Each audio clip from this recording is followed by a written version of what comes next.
both today, but still high teens, I think low 20s. Towards the northwest of Scotland, we will see some patchy rain and drizzle arrive by the afternoon, and that will push into the Northern Isles by the evening. Thicker cloud generally for Western Scotland and Northern Ireland. However, for much of the UK, the outlook is for more warm, sunny spells to come.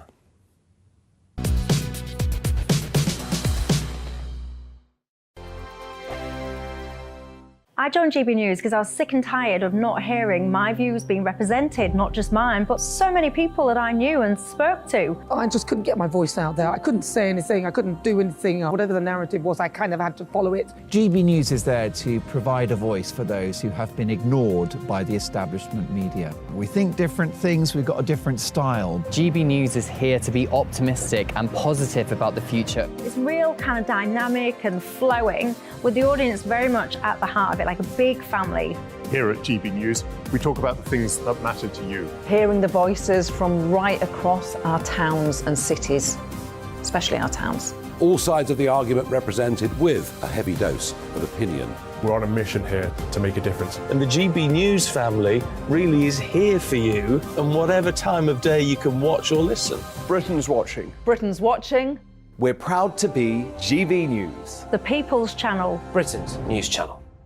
Monday to Thursday, 9 p.m. till 11 p.m. Join me, Dan Wootton. I'll bring you the sharpest takes and hottest debates. Do you not believe in prisons? I don't believe in prisons. I'm completely stunned. I guarantee you there'll be no spin, no bias, no censorship. I actually was personally quite offended by it. And no reason to go to bed. So I guess they've always been quite woke. That's Dan Wootton tonight on TV, radio and online. Monday to Thursday from 9 p.m. till 11 p.m. on GB News. The People's Channel, Britain's news channel. Join me, Patrick Christie's, Monday to Friday, 3 till 6. We tackle the day's news agenda like you've never seen before. It's high tempo, high octane, the most controversial topics and the best guests. You will not be able to take your eyes and ears off it. I'm not afraid to ask the questions that you really want answered. 3 till 6 p.m, Monday to Friday on GB News, the People's Channel, Britain's news channel. Start the day with GB News. We catch up on all the big stories you didn't hear the night before. And take a look at what the world's talking about this morning. That's right, Monday to Thursdays from 6 o'clock. It's Breakfast with Eamon and Isabel. Straight after breakfast, join us, Bev Turner and Andrew Pearce. We're going to take you through till noon. We'll be tackling the big topics of the day, including the things that the other channels just won't talk about. If it's happening here. Wake up to mornings on GB News, the People's Channel, Britain's news channel. Join us every night on GB News at 11 p.m. for Headliners, which is 3 top comedians going through the next day's news stories, which is exactly what you need, because when the establishment has gone crazy, you need some craziness to make sense of it. So join us 11 p.m. every night on GB News, the People's Channel, Britain's news channel. So Jubes and Co, we tackle the issues of the day with real robust debate, both sides of the fence, battling it out with me in the middle with my forthright opinions and views. And often really interesting things happen because you start with a position and then by the end of the debate you find actually, well, I might not have thought about that one. What we need in this country is 2 new political parties. You should maybe think about doing a 2024 calendar. I'm Michelle Dewberry and I'm keeping you company right through until 7 o'clock this evening. GB News, the People's Channel, Britain's watching. Every Sunday from 11, join Michael Portillo. There will be topical discussion, looking at the week before and the week to come. So kick back and relax at 11 a.m. on Sundays on GB News with me, Michael Portillo. GB News, the People's Channel, Britain's news channel.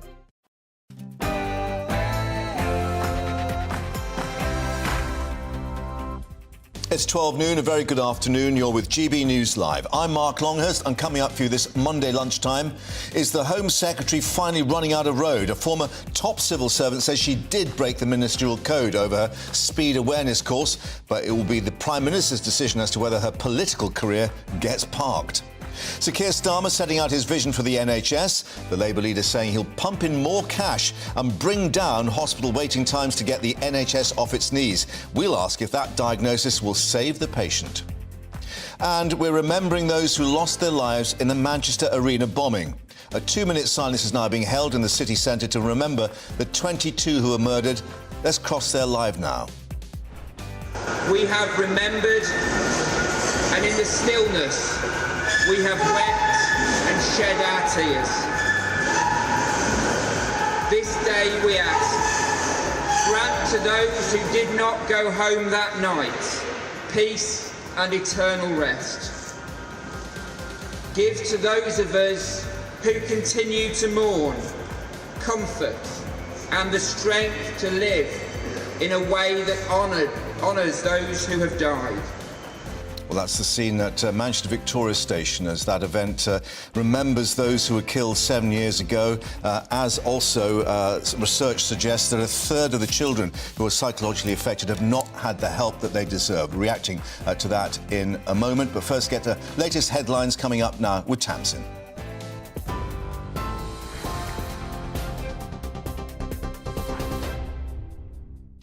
Mark, thank you. Good afternoon from the GB newsroom at 2 minutes past 12. The Home Secretary's conduct over her speeding fine will be addressed by the Prime Minister when he speaks to his ethics advisor. Suella Braverman has been accused of breaching the ministerial code following claims she asked for help in arranging a private speed awareness course. It's alleged she also tried to avoid getting points on her driving licence. Rishi Sunak, who was asked about her handling of the matter while in Japan for the G7 summit, will seek advice on whether there should be an inquiry. Shadow Public Health Minister Andrew Gwynne says she needs to go. Look, I've got real frustration here about this because at a time of a cost of living crisis that people want real answers to, at the time that our NHS is on its knees and needs fixing, we're here yet again talking about another Tory minister who has sought to bend the rules, play the system for their own advantage. Of course, she needs to face an ethics advisor. I would go further. I think Rishi Sunak needs to show some leadership and show her the door. Labour has warned the NHS won't survive 5 more years of a Conservative government. Setting out his vision for the health service, Sir Keir Starmer promised to get the NHS back on its feet if his party wins the next election. He pledged to reduce NHS waiting lists, committed to hit the 4-hour A&D target and improve ambulance response times by 2030. At the next election, the NHS is on the line. The Conservative Party that's brought it to its knees will put it in the ground. But mark my words, if all we do in the Labour Party is to place the NHS on a pedestal and leave it there, that's not good enough either. We've got to fix the fundamentals, renew its purpose, make it fit for the future. Calls are being made for every work-related suicide to be investigated by the Health and Safety Executive. It follows the death of head teacher Ruth Perry, who took her own life in January. Her family believes she was stressed because of an Ofsted inspection. Writing in the British Medical Journal, 2 academics say the profession has a duty to demand action to tackle the burden of mental health. Russia's Wagner group of mercenaries has announced plans to leave Ukraine's eastern city of Bakhmut. The group's founder says forces will retreat from the 25th of May until the 1st of June. It's after Ukraine's President Volodymyr Zelensky dismissed claims by the paramilitary organisation that it had successfully taken the city. A warning is being issued over a number of new sophisticated scams. Consumer group Which says at least 4 are doing the rounds. They include fake PayPal and missing person appeals, fraudulent app alerts and pig butchering, which was given its name because fraudsters fatten up the victim by forming a romantic connection before executing the financial part of the scam. The government plans to work with Ofcom to use new technology to clamp down on the spoofing of legitimate phone numbers. Nearly a third of young survivors of the Manchester Arena bombing received no professional support, with a report finding their experiences weren't validated by adults in positions of care. 22 people were killed when a suicide bomber detonated his device at the Ariana Grande concert 6 years ago. The Be the Difference report showed 3/4 of children at the event were mentally affected by the attack, but professional support wasn't offered to 4 in 10 of them. Higher fares have helped Ryanair return an annual profit of £1.24 billion. Ticket prices rose 50% on the previous year to an average of £36. The figure was also boosted by a recovery in demand for travel. The chief executive says he's cautiously optimistic profits will continue to grow, helping to offset higher fuel bills.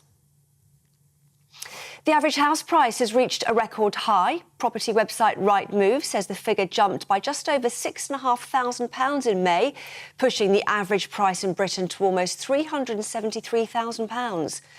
The company says the number of people making inquiries is 3% higher than in 2019, but buyer affordability remains stretched. A former Gurkha soldier has become the first double above-knee amputee to reach the top of Mount Everest. 43-year-old Army veteran Harry Buddha Magar reached the summit on Friday after arriving on April the 17th, exactly 13 years since losing his legs whilst in Afghanistan in 2010. Having made climbing history, he says he's now looking forward to spending time with his family at their home in Canterbury. Amazing. This is GB News. More from me shortly. Now, though, it's back to Mark.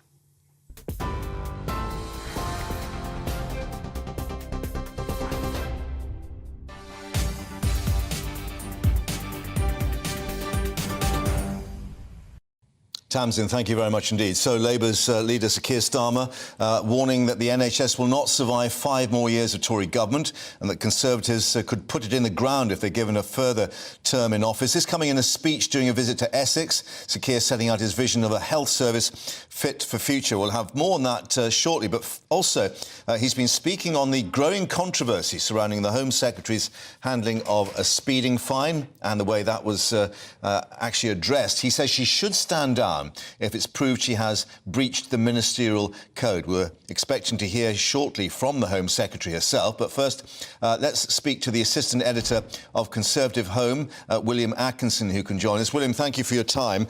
We know that the situation is Rishi Sunak is putting this to Sir Laurie Magnus, his independent advisor, in terms of whether this has broken the code. But we've already got a former senior civil servant, Philip Rycroft, saying on face value she is guilty of breaking that code.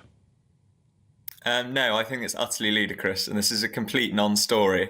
What appears to have occurred is that the Home Secretary was caught speeding, and she was given the options, as I think everybody is, to either do a course or take 3 points on her licence. She asked her civil servants involved about the security implications of her doing a course, just because she would have to take, of course, protection officers and the like with her. And the civil servants referred it to the Cabinet Office to ask if this is the sort of thing they were supposed to be dealing with. The Cabinet Officers said they weren't, and so as a consequence, Suella then handed it over to her SPADs and sort of thought no more about it. So I would say that it's not clear that she has done anything wrong whatsoever. And the only reason why this is being talked up as a story is that whoever has leaked it to the Sunday Times, whether that be a disgruntled Tory wet, a civil servant who thinks they must speak truth to power, is only doing so to try and undermine her opinion, her position. And the only reason why they're doing that is because she's the Home Secretary determined to try and bring down immigration numbers. Let's also reflect that SPAD was asked by another newspaper, The Mirror, had she actually been guilty of this speeding offence, and that was denied 5 times. That SPAD lied to a journalist about her position when she was Attorney General. Yes, well, I mean, that's clearly the SPAD was in the wrong to do so. But there's a variety of reasons why somebody might have lied like that. They might have not actually known about the speeding offence at the time. They might not have actually... What, really suggesting someone in her office wouldn't have known of a matter of such import? Well, perhaps. I don't know. It's entirely dependent on what the minister shares with her, with her particular officials. That we don't know, for instance, how long that particular SPAD had been in place or anything like that. All right, well, let's talk about what we do know, and that is that the ministerial code... Let me just read to you what the ministerial code says. Ministers must ensure that no conflict arises or appears to arise between their public duties and their private interests. She tried to get a civil servant to address what was entirely a personal matter. No, she didn't. But that's the crucial thing. She inquired as to the civil service as to what the security implications were. She asked her civil servants what the security implications were of her attending a course such as this, and asked for any clarity on what they should supposed to be doing, and more specifically, if the civil service themselves are the people who are supposed to be dealing with this for her. Home Office civil servants then asked the Cabinet Office if they were. Cabinet Office said they weren't, and so she handed it over to First to Spads, and I think it sort of disappeared into the ether, and ultimately she decided to pay the fine, which in itself is quite remarkable. Well, no, she was also trying to inquire. She was also trying to inquire if she did it online, whether the camera could be blocked so she wasn't identified. What security implication is there in that?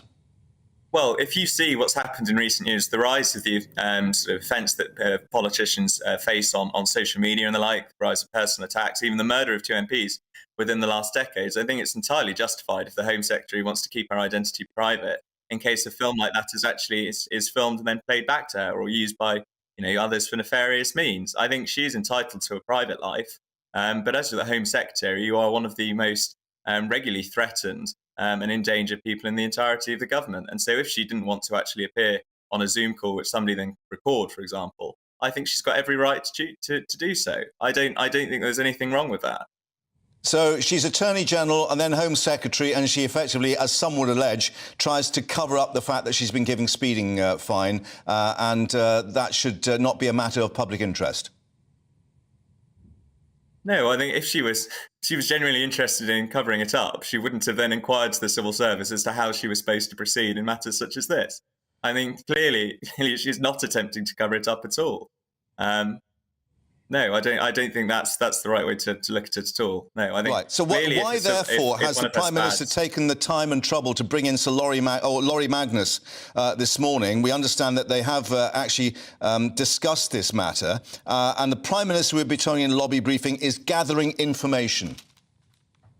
Yes, I mean, clearly, if there are questions that could be raised over whether a SPAD did attempt to cover this up on her behalf or not, I don't think they did from what we know so far. But nevertheless, if that sort of evidence is in place, that might change the Prime Minister's opinion on it. But I think from what we know so far, there is a Minister of the Crown who is attempting to act correctly in this sort of situation. And then there's a concerted effort to brief against her because she's trying to deliver in a controversial policy area. Similar thing happened to Priti Patel only a few years ago. What's the concerted effort? Who do you allege is involved in that? Well, we're not sure who actually leaked this, but there has been consistent leaking against the Home Secretary in the last few weeks, mainly because of her efforts to reduce immigration, which is unpopular both within the Home Office itself and with many of her fellow Conservatives. And so I don't feel it's a surprise that a story like this has been leaked. I have no idea who actually leaked it, but it's not a surprise that negative briefing like this is currently going on. Negative briefing, not the fact that she actually tried to do this in secret, effectively. No, I don't think she tried to do that in secret, though. For example, one of the things that she spoke to the civil service about was whether it was possible for her to attend this course with her protection officers. She is somebody who is at risk of harm in public life. I don't think it's a shock, really, if she was interested in making sure she had her security officers present. And then also, if it was possible to do it in one-on-one situation, which, again, it might the various instructors and the like might have been uncomfortable with the presence of security professionals in what is supposed to be a one-to-one matter. I think this is a far more technical issue than it's being made out to be. Sorry to interrupt. William, thank you very much indeed for your time, and we'll see, of course, what emerges from this meeting that has been held, we understand, this morning. For the moment, thank you for that. Let's turn to our political reporter, Olivia Utley now. And Olivia, apparently there's lots coming through from the lobby briefing on this. Clearly, the Prime Minister was rather taken aback that reporters in Hiroshima wanted to know about this rather than the G7 summit. It seems to be the same in briefing. They want to know what's going on. Yes, it's very unfortunate timing for the Prime Minister. He's had pretty successful G7 in Hiroshima, and he wants to get across all sorts of global political messages, what he was agreeing, the Hiroshima Accord that he agreed last week, and instead his time is being taken up defending the Home Secretary. It is tricky. I mean, as the details are emerging this morning, it's hard to know whether or not Suella Braverman will be able to keep her job. So Philip Rycroft has said that a former very senior civil servant has said said that it is a clear breach of the ministerial code. On the other hand, as William was alluding to there is talk in Whitehall that it was simply a question of security, that Suella Braverman questioned her civil servants on whether it would be possible for her to do a one-on-one speed awareness course because she was worried about the security implications of doing a public course.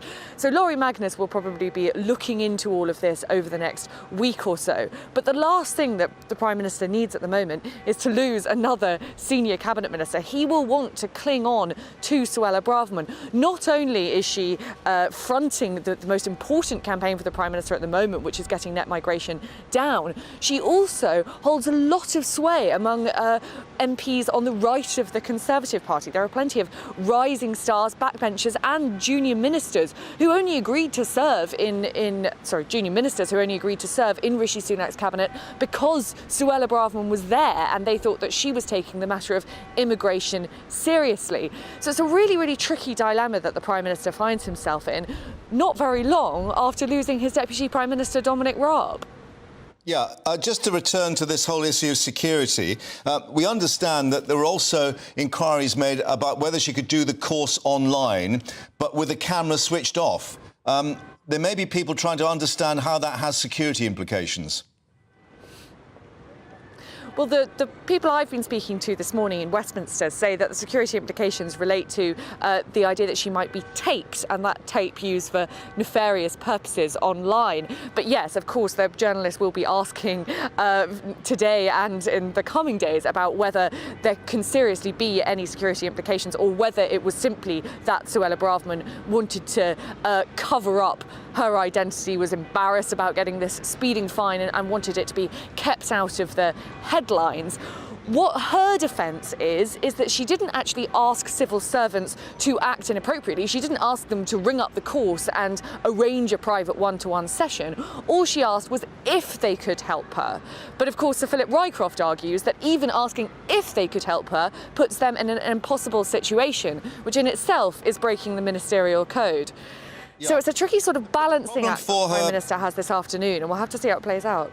Yeah, the problem for her defenders is that we also understand that the Cabinet Secretary, Simon Case, became involved, that the Cabinet Office ordered Home Office officials not to offer Braverman advice, i.e. there were discussions on a personal matter at a very high level as to whether they should intervene. So I'm finding it a bit difficult how they can trying to explain how this was not a matter within the ministerial code.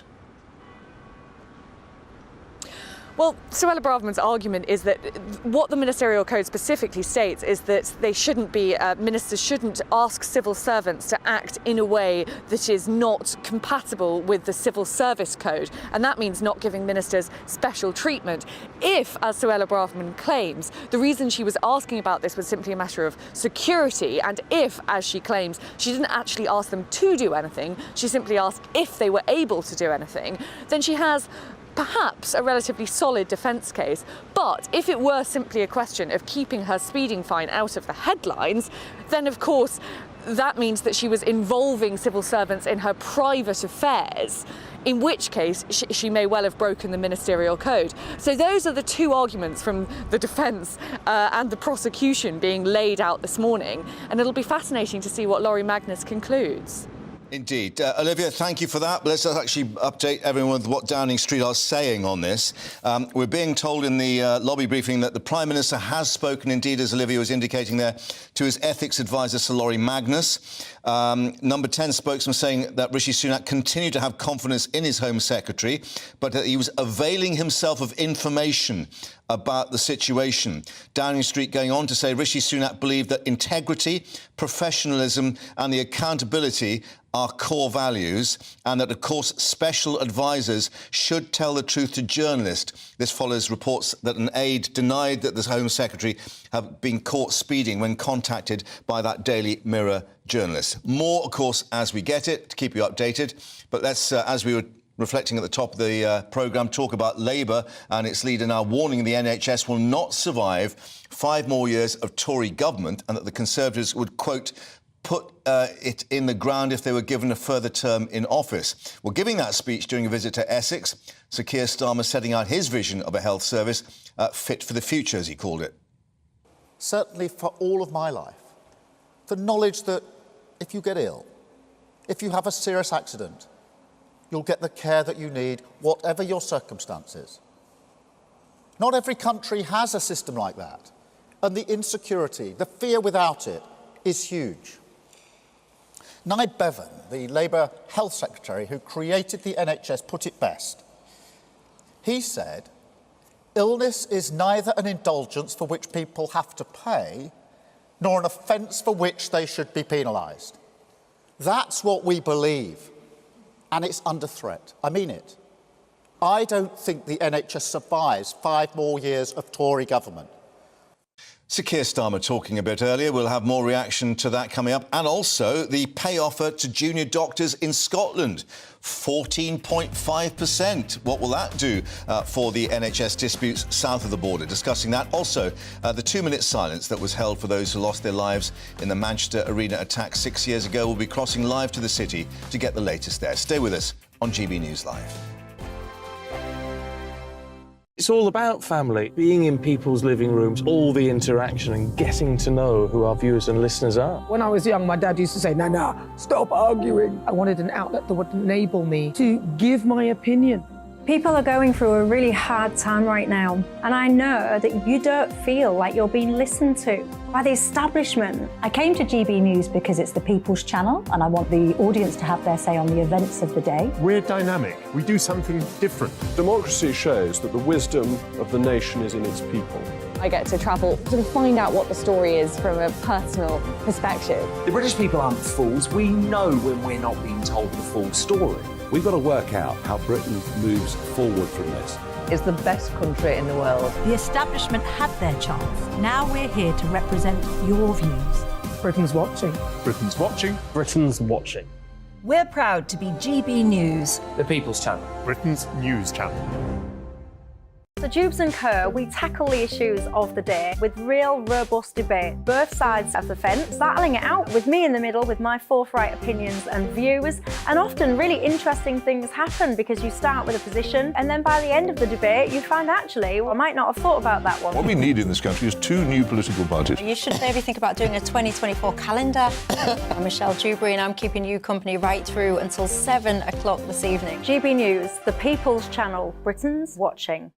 Join us every night on GB News at 11 p.m. for Headliners, which is 3 top comedians going through the next day's news stories, which is exactly what you need because when the establishment has gone crazy, you need some craziness to make sense of it. So join us 11 p.m. every night on GB News, the People's Channel, Britain's news channel. Join me, Camilla Tominey, on Sunday mornings from 9:30, taking the politicians to task and breaking out of SW1 to see how their decisions are affecting you across the UK. Bursting the Westminster bubble every Sunday morning, only on GB News, the People's Channel. Britain's watching. I'm Andrew Doyle. Join me at 7 o'clock every Sunday night for Free Speech Nation, the show where I tackle the week's biggest stories in politics and current affairs with the help of my 2 comedian panellists and a variety of special guests. Free Speech Nation, Sunday nights from 7 on GB News, the People's Channel, Britain's news channel. I'm Mark White. As GB News Home and Security Editor, I cover those key issues that are so important to you. Our authorities, our communities doing all they can to combat violent crime. With the public services under unbearable strain, why are we still failing to control our borders? Defence, the first priority of any government, has been continually hollowed out. Can we trust our politicians to protect the armed forces? Join me, Mark White, on GB News.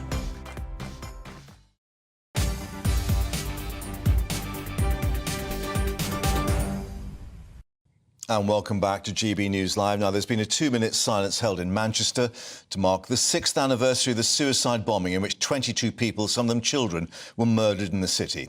The attack happened at the end of the Ariana Grande concert. Among the victims, 6 young children. Well, a new report that says many of those who were affected, particularly psychologically, have not had sufficient support to deal with the ongoing trauma.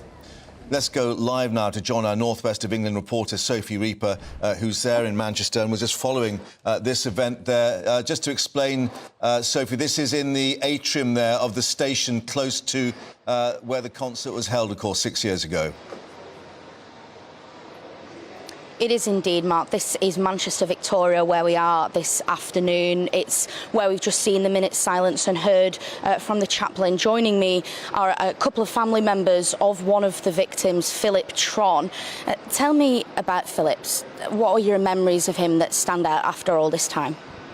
Cheeky, funny, would do anything for anybody. Well, me. I'll come the last of the list. Just an all-rounder. Everybody loved him. As one lad said when he passed away, he was the little guy with a big heart.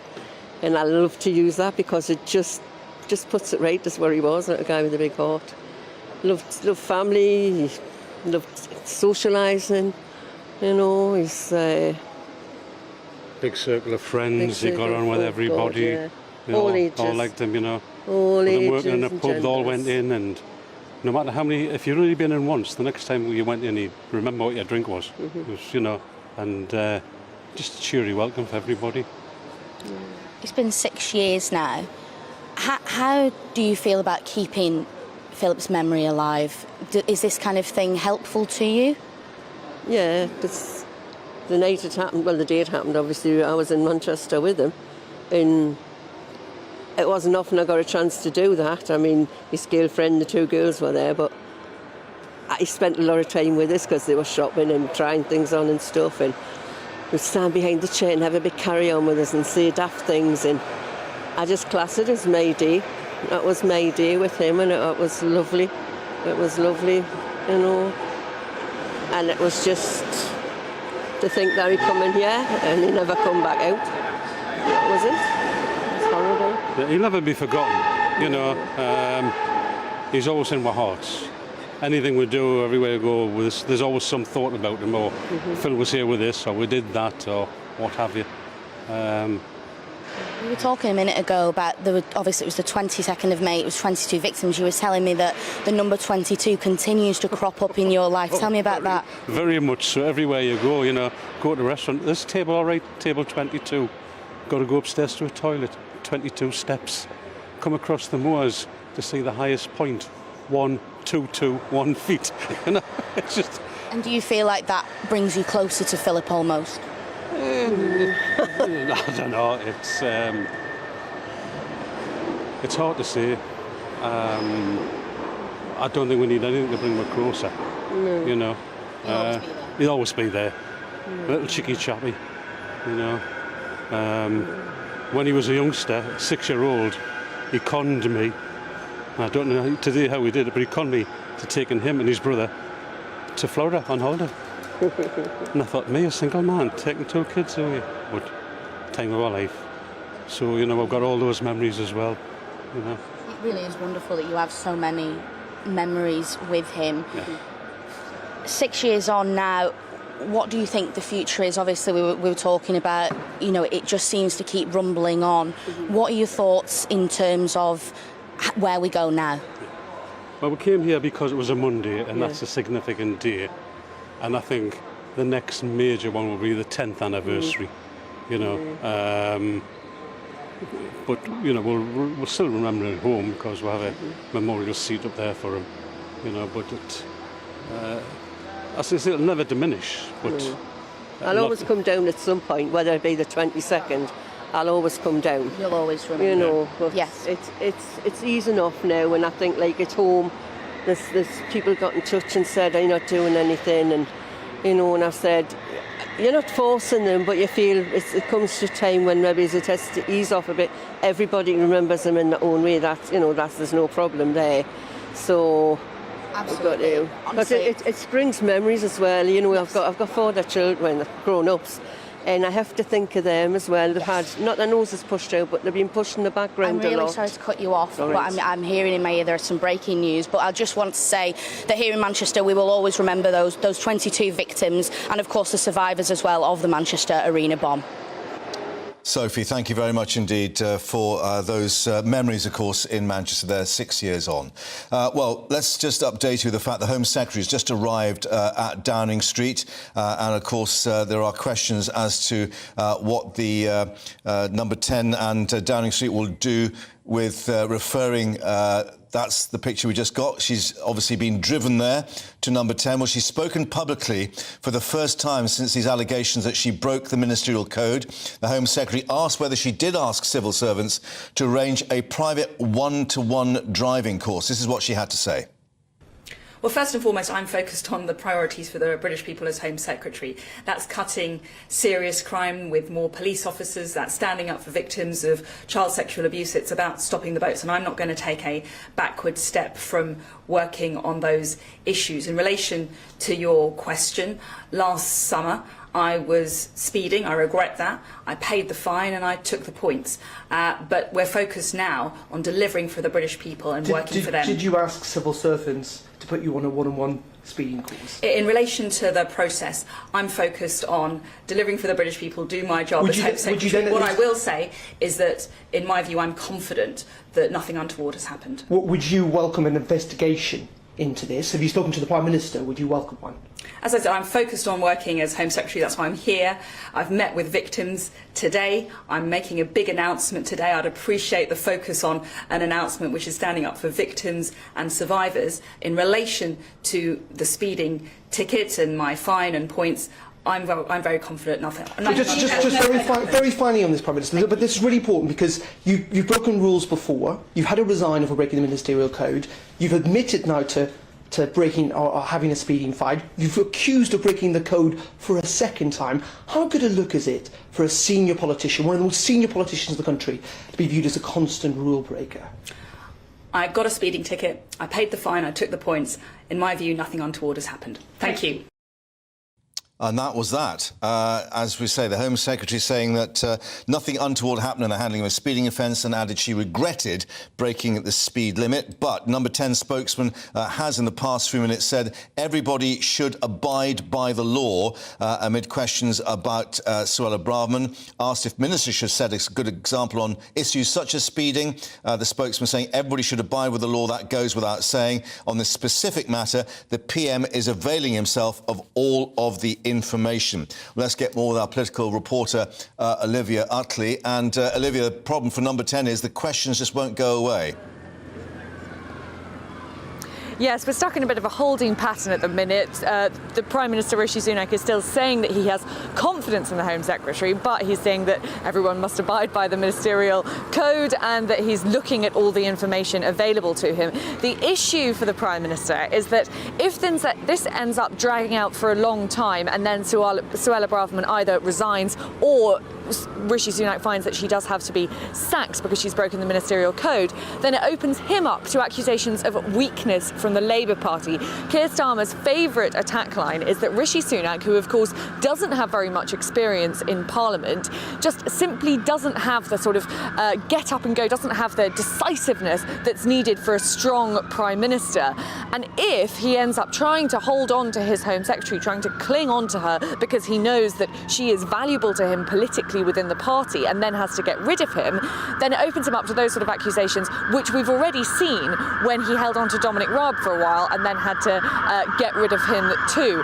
So that's the issue that the Prime Minister is facing, and the case for and against Suella Braverman seems to be pretty murky at the moment. She maintains that it's just a smear campaign against her. She wants to get migration numbers down, and perhaps it's not quite clear who she's accusing of smearing her, but perhaps civil servants from within the Home Office don't like her plans to cut net migration and are therefore trying to hurl some mud at her. Her own allies within the Conservative Party agree with that analysis, but there are plenty of Conservative MPs, Jake Berry, former Conservative Party chairman included, who think that Suella Braverman perhaps has broken the ministerial code and Rishi Sunak should be taking this very, very seriously. So Sunak is facing a split party once again.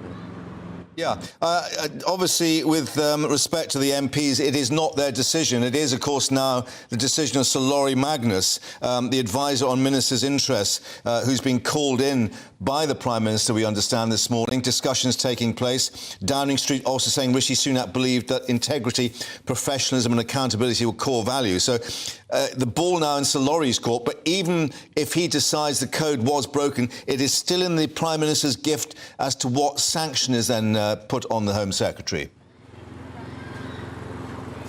Well, absolutely, and it's expected that if Suella Braverman is found to have broken the ministerial code, then Rishi Sunak will make the decision to sack her if she doesn't choose to resign anyway. But that in itself would be a very, very difficult decision for him, because Suella Braverman, she stood for the leadership. Although she didn't get that far last summer, she did gain the support of a lot of sort of right of the party Conservative MPs.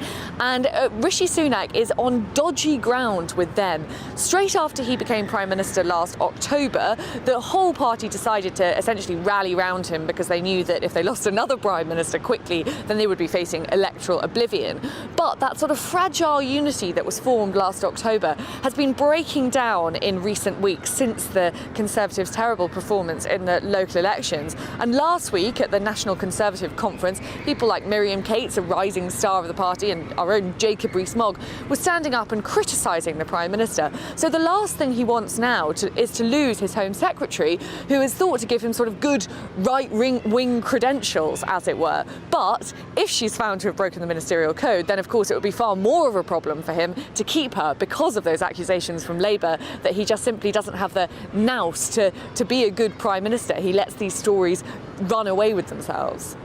Olivia, at Westminster, thank you for that. And, of course, we'll see what emerges from Sir Laurie's inquiries. Thank you very much indeed. Also coming up for you here on GB News, warning over a number of new sophisticated scams targeting people using online dating sites.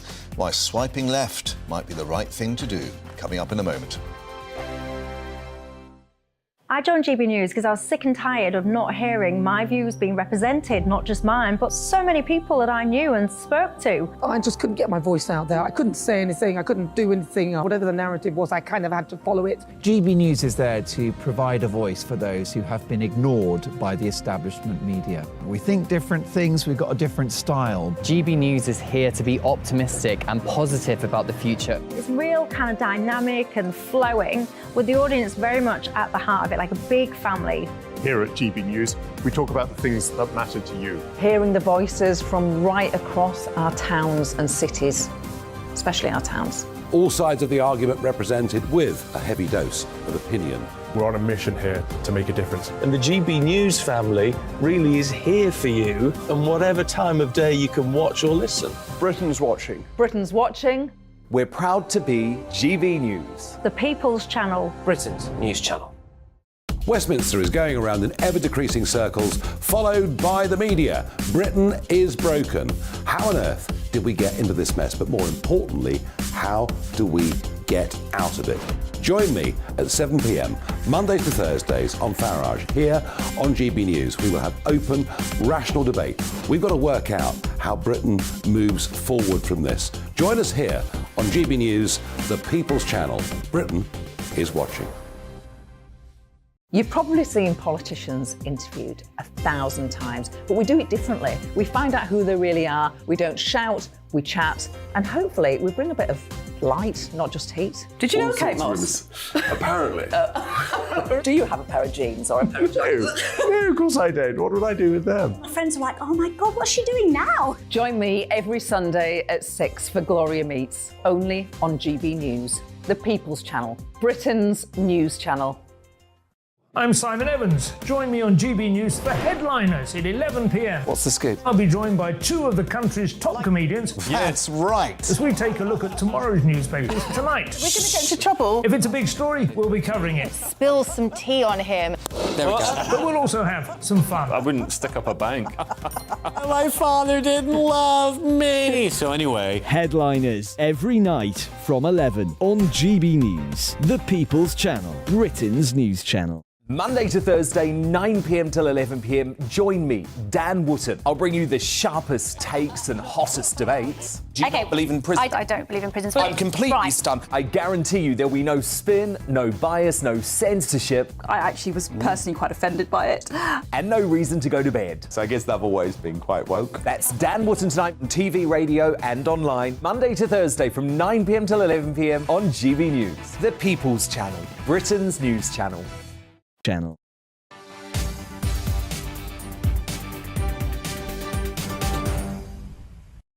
Welcome back to GB News Live. We've been keeping you updated, of course, on the various industrial disputes within the NHS, particularly nurses and doctors.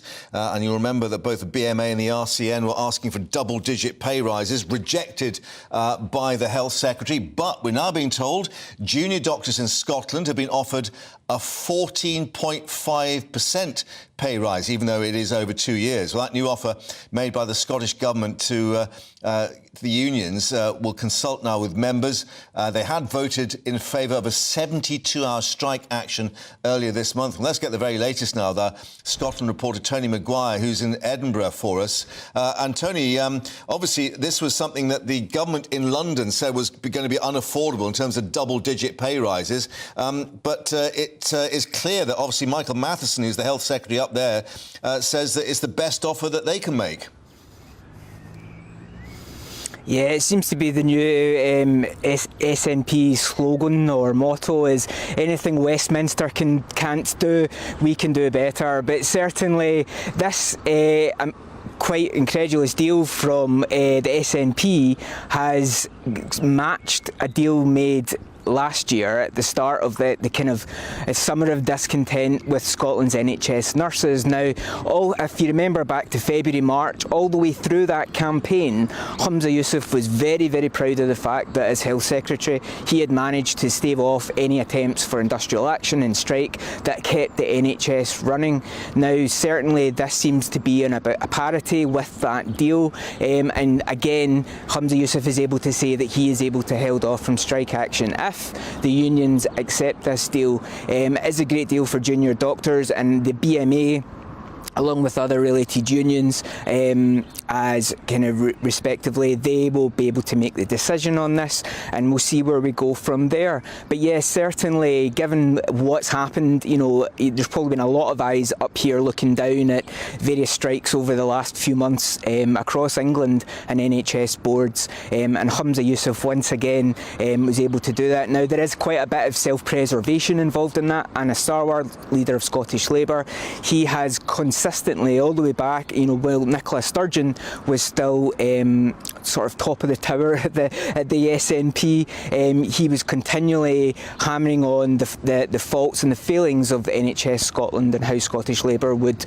kind of change the tide on that. Now, this will be a welcome kind of bit of good news if this deal manages to get pushed through, where the SNP under Humza Yousaf manages to keep a clean sheet, at least as far as NHS Scotland is concerned. Of course, we were touched the other week there by train driver strikes. We'll likely see some more of that, but certainly Humza Yousaf just about managing to keep the lights on up in Scotland. But I suppose we should reflect that I think the junior doctors' pay demand was 23.5% on top of inflation, so they were asking for quite a bit. And indeed, I think the strike vote to take the strike action for 72 hours was 97% in favour.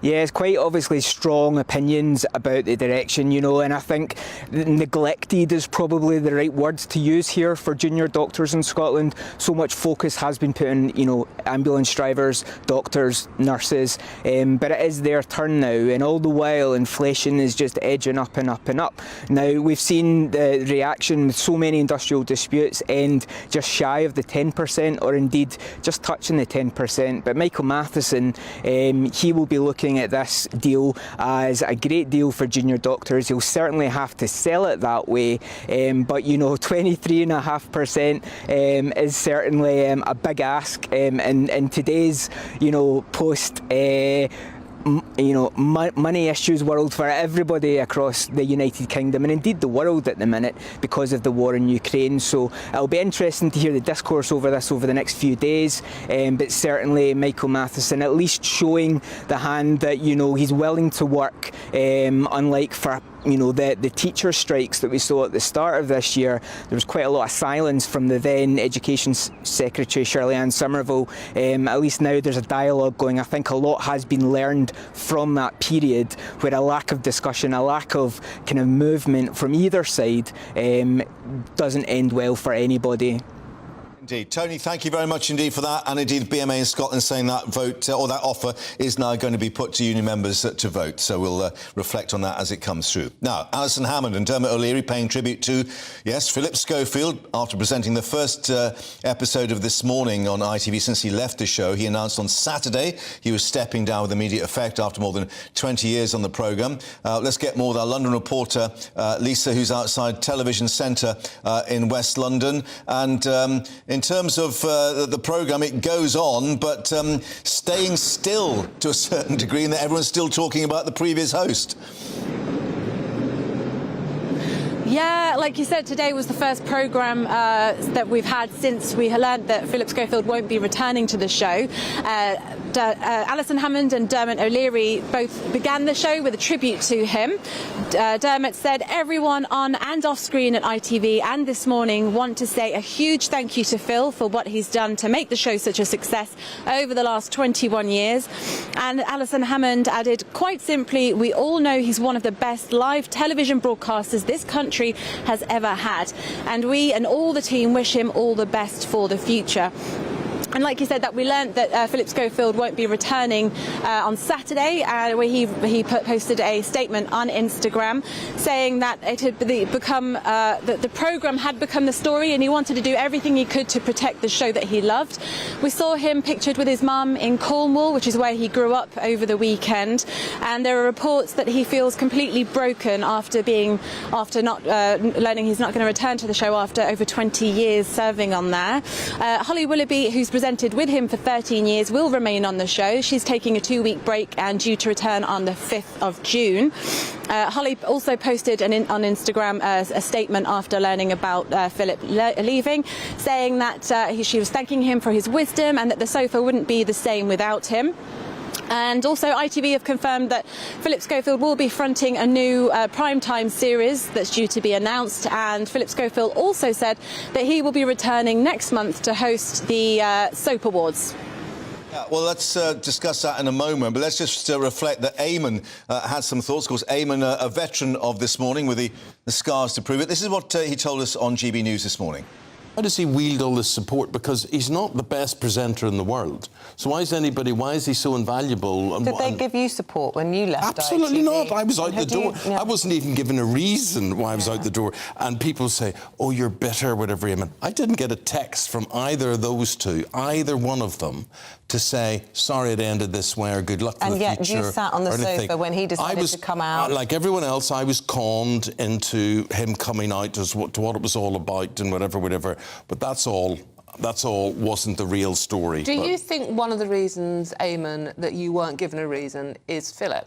Do you think he was one of the reasons? Sorry, I can't hear you. Do you think Philip was one of the reasons that you got rid of? Well, he wouldn't have fought for me. I mean, it's a terrible cabal of people who run ITV daytime, and indeed who run ITV, it has to be said. The Queen of Oak, Dame EasyJet, who runs it, and, you know, whether she can't stand me or Piers Morgan or anybody, she has a little type of presenter who I can name, who are good and clean and squeaky and don't break the rules on anything, and that's all fine. Reflections there in the studio this morning. Any reflections there at TV Centre, Lisa? Because I guess the key will be what the viewing figures are for the programme now.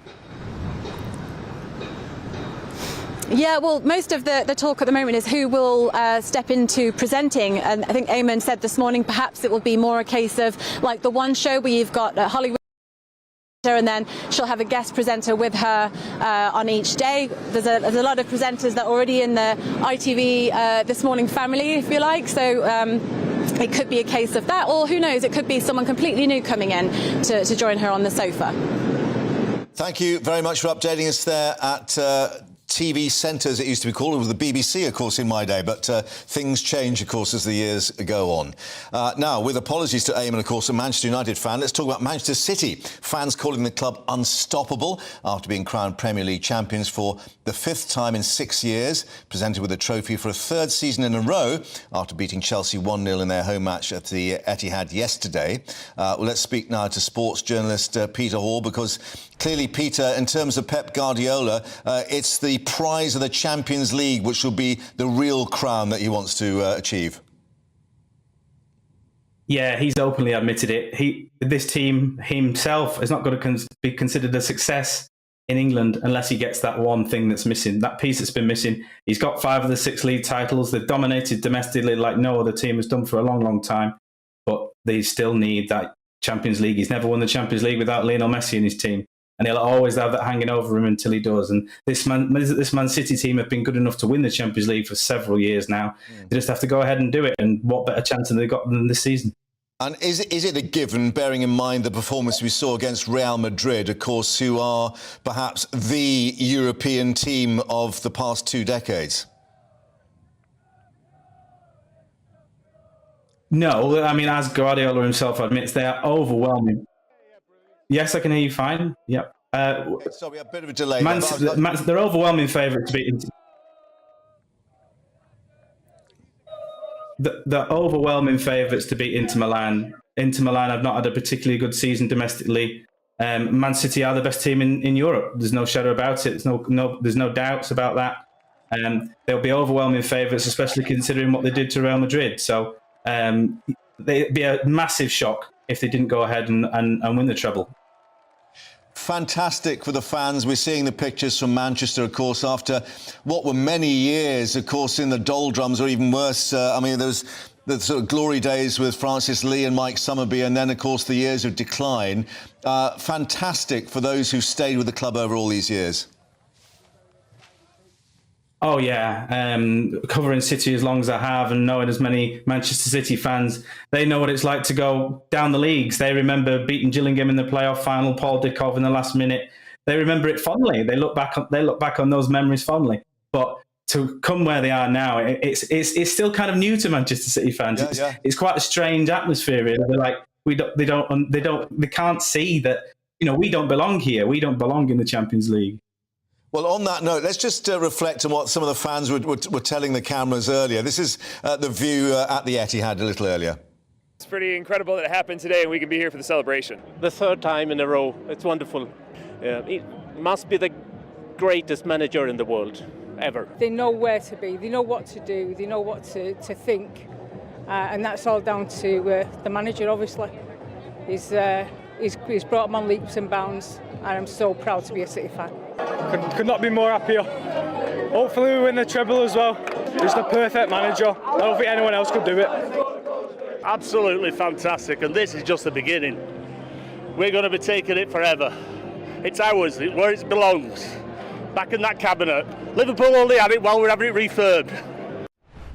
Everybody happy. Finally, quick thought, Peter. Is it Guardiola or is it the money that's done it? My personal opinion is it's Pep Guardiola. Like, he's changed English football forever, and you can see his football played on the Sunday Park on a Sunday morning. That's a legacy that will last. OK, and obviously we'll see what happens in that Champions League final, but that would be icing on the cake. Peter, thank you very much indeed for joining us, and apologies for the delay on the line. It might have something to do with our director, who's a Manchester United fan, I don't know. It could possibly be. However, let's just reflect. Coming up here on GB News Live, we'll have more on the Suella Braverman growing controversy. She's spoken to reporters for the first time. Downing Street also issuing their take on it. We'll have the very latest with our correspondents. Stay with us here on GB News Live. Hello, it's Aidan McGivern here from the Met Office with your GB News forecast. A fine day for most of us, sunny spells for many, and feeling warm, particularly towards the southwest. Less warm, I think, towards the north and the east, because we've got high pressure out to the west of the UK, and that's bringing this breeze in from the North Sea and the Irish Sea to some of these northern, western and eastern coasts. And it's bringing some areas of cloud into eastern and southeast Scotland, as well as the north of England. Eastern England as well, seeing some cloud and some light showers initially before they ease away later and the skies turn brighter. But the light showers across the Pennines and the southern uplands will continue into the afternoon. Those are the exceptions to the rule, though, because for most it's sunny spells and mid to high teens or low 20s, 23, 24 Celsius possible towards the southwest of England and South Wales. So fine, warm, sunny day for many, and then we keep the clear skies into the evening And overnight, still some areas of patchy cloud affecting the southeast and increasingly the northwest. But away from the cloudier zones, actually temperatures will fall away into the single figures, even the low single figures in some sheltered northern spots. So a bit of a chill in the air first thing Tuesday, but plenty of bright sunshine from the word go, and temperatures will soon rise. We've got areas of cloud here and there, especially through Wales, southwest England early morning and then breaking up into the afternoon. But again, it's a day of sunny spells, and for most it's dry, with temperatures a little bit lower compared with today, but still high teens, I think low 20s. Towards the northwest of Scotland, we will see some patchy rain and drizzle arrive by the afternoon, and that will push into the Northern Isles by the evening. Thicker cloud generally for Western Scotland and Northern Ireland. However, for much of the UK, the outlook is for more warm sunny spells to come.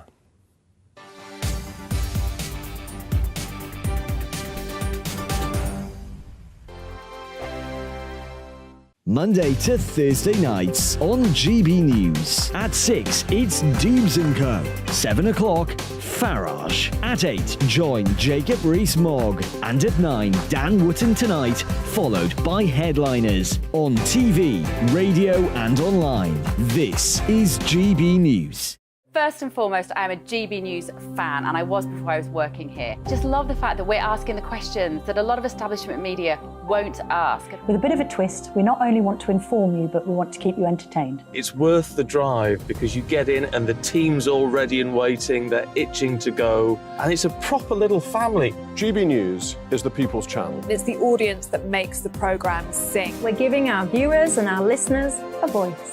I see the thousands of your letters, tweets, emails, you name it, coming in. Britain is broken. How on earth did we get into this mess? But more importantly, how do we get out of it? The establishment had their chance. Now we're here to represent you. It's time for something different. It's time for GB News. I'm very patriotic. I believe in Britain. Our best days lie ahead. Britain's watching. Britain's watching. Join us here on GB News. The People's Channel. Britain's news channel.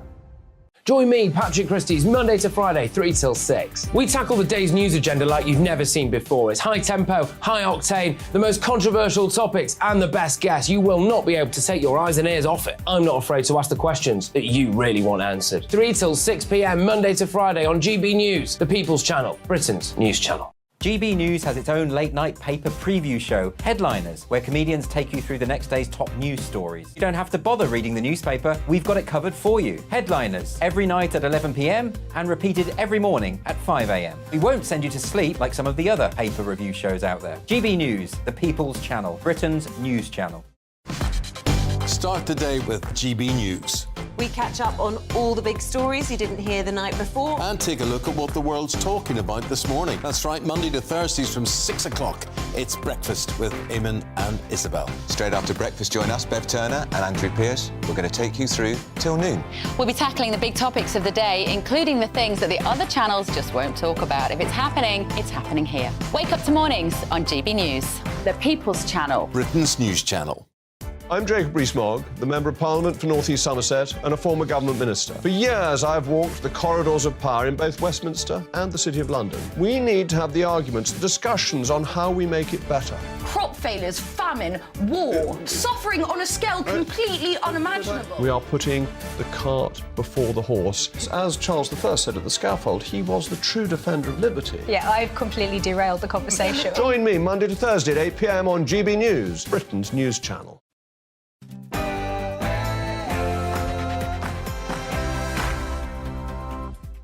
Very good afternoon. You're with GB News Live. I'm Mark Longhurst, and coming up for you this Monday lunchtime. The Home Secretary's official car's parked up in Downing Street in the past half hour. She's talking to the Prime Minister, Suella Braverman, insisting nothing untoward happened over her speed awareness course. But a former senior civil servant says it's obvious she broke the ministerial code. Who will the Prime Minister believe?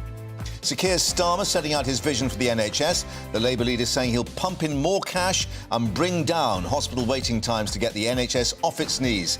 We'll ask if his diagnosis will save the patient. And also remembering those who lost their lives in the Manchester Arena bombing. A 2-minute silence held in the city to remember the 22, including children, who were murdered. That's coming up shortly.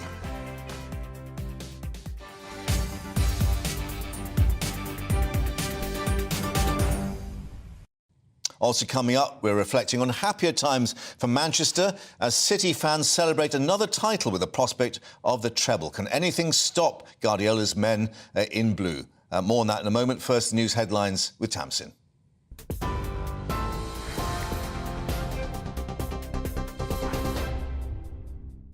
Mark, thanks very much and good afternoon from the GB Newsroom at 1:01. The Home Secretary says she's confident there was nothing untoward in the way she handled a speeding offence. Suella Braverman is under pressure over a possible breach of the ministerial code following claims she asked for help in arranging a private speed awareness course. The Prime Minister has spoken to his ethics advisor about the matter, but it's understood no formal inquiry has yet been launched. Speaking for the first time about the row, the Home Secretary didn't deny asking civil servants for assistance. Last summer, I was speeding. I regret that. I paid the fine and I took the points. But we're focused now on delivering for the British people and working for them. Did you ask civil servants to put you on a one-on-one speeding course? In relation to the process, I'm focused on delivering for the British people, do my job as Home Secretary. What I will say is that, in my view, I'm confident that nothing untoward has happened. Well, the Shadow Public Health Minister, Andrew Gwynn, says she needs to go. I've got real frustration here about this because at a time of a cost of living crisis that people want real answers to, at the time that our NHS is on its knees and needs fixing, we're here yet again talking about another Tory minister who has sought to bend the rules, play the system for their own advantage. Of course she needs to face an ethics advisor. I would go further. I think Rishi Sunak needs to show some leadership and show her the door. Labour has warned the NHS won't survive 5 more years of a Conservative government. Setting out his vision for the health service, Sir Keir Starmer promised to get the NHS back on its feet if his party wins the next election. He pledged to reduce NHS waiting lists, committed to hit the 4-hour A&E target and improve ambulance response times by 2030. Next election, the NHS is on the line. The Conservative Party that's brought it to its knees will put it in the ground. But mark my words, if all we do in the Labour Party is to place the NHS on a pedestal and leave it there, that's not good enough either. We've got to fix the fundamentals, renew its purpose, make it fit for the future. Calls are being made for every work-related suicide to be investigated by the Health and Safety Executive. It follows the death of head teacher Ruth Perry, who took her own life in January. Her family believes she was stressed because of an Ofsted inspection. Writing in the British Medical Journal, 2 academics say the profession has a duty to demand action to tackle the burden of mental health. Russia's Wagner group of mercenaries has announced plans to leave Ukraine's eastern city of Bakhmut. The group's founder says forces will retreat from the 25th of May until the 1st of June. It's after Ukraine's President Volodymyr Zelensky dismissed claims by the paramilitary organisation that it has successfully taken the city. A warning is being issued over a number of new sophisticated scams. Consumer group Which says at least 4 are doing the rounds. They include fake PayPal and missing person appeals, fraudulent app alerts and pig butchering, which was given its name because fraudsters fatten up the victim by forming a romantic connection before executing the financial part of the scam. The government plans to work with Ofcom to use new technology to clamp down on the spoofing of legitimate phone numbers. Nearly a third of young survivors of the Manchester Arena bombing received no professional support, with a report finding their experiences weren't validated by adults in positions of care. 22 people were killed when a suicide bomber detonated his device at the Ariana Grande concert 6 years ago. The Be the Difference report showed 3/4 of children at the event were mentally affected by the attack, but professional support wasn't offered to 4 in 10 of them. The average house price has reached a record high. Property website Rightmove says the figure jumped by just over £6,500 in May, pushing the average price in Britain to almost £373,000. The company says the number of people making inquiries is 3% higher than in 2019, but buyer affordability remains stretched. A former Gurkha soldier has become the first double above-knee amputee to reach the top of Mount Everest. 43-year-old Army veteran Harry Budamagar reached the summit on Friday after arriving on April the 17th, exactly 13 years since losing his legs whilst in Afghanistan in 2010.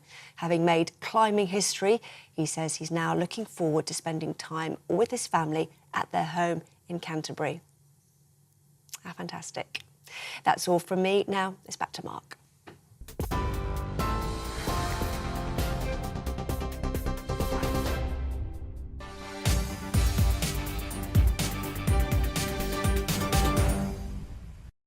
Tamsin, thank you very much indeed. Welcome back to GB News Live. Well, we've been asking the question, is it the end of the road for the Home Secretary? It's certainly the end of the street at the moment. Her car is still parked up outside number 10. She won't be driving it herself, of course. That is going to be undertaken by her police security operation. Well, Suella Braverman says she's confident that nothing untoward has happened after paying a speeding fine and taking the points. But, of course, the whole issue is about what did she do or attempt to do over a speed awareness course. Now, a former top civil servant has said that at face value she broke the ministerial code when asking officials, civil servants, about arranging a private speed awareness course after she was caught driving over the speed limit.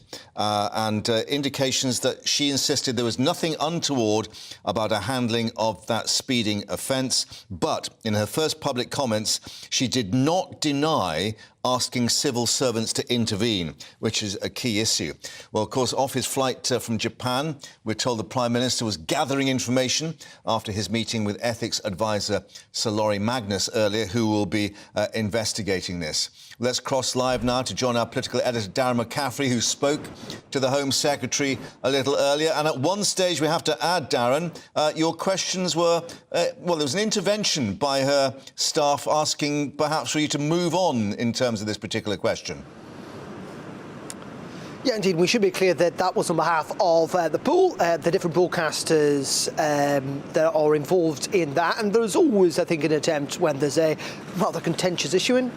We're just waiting for the Home Secretary to leave, to try and, I suppose, stymie or curb the number of questions that journalists are allowed to ask at these circumstances. Clearly, the Home Secretary would rather talk about anything else today. In fact, on her way into Downing Street about 45 minutes ago, Mark, when asked whether she's going to resign, her reply was to stop the boats.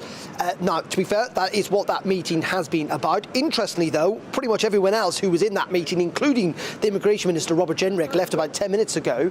She remains inside. Now, what does that tell you? Well, it tells you that she may well be having a meeting with Downing Street staff, or indeed possibly with the Prime Minister himself. As you say, he met with his ethics advisor this morning. We're told by Downing Street that he's gathering information about whether to launch an investigation into whether Suella Braverman broke the ministerial code or not.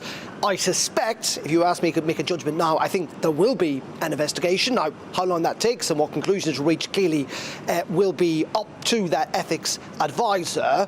But I suspect that we probably will see some type of investigation. You say this is all into whether she broke the ministerial code. The code itself is pretty clear in saying that ministers must not ask civil service to act in a way in which it could conflict with the code, misuse their official position, or further the private interests of those of others. And that's the kind of main allegation here, is that by Suella Braverman asking civil servants to look into the possibility of a private one-on-one speeding course, that was impugning, if you like, the impartiality of the civil service. Yeah, and sir, the situation with Philip Rycroft, former senior civil servant, already passing judgment, if you like, on face value, that very aspect broke the code, the fact that she had asked civil servants to intervene. And we gather, in terms of what she said so far, she has not actually denied asking civil servants to come in and act.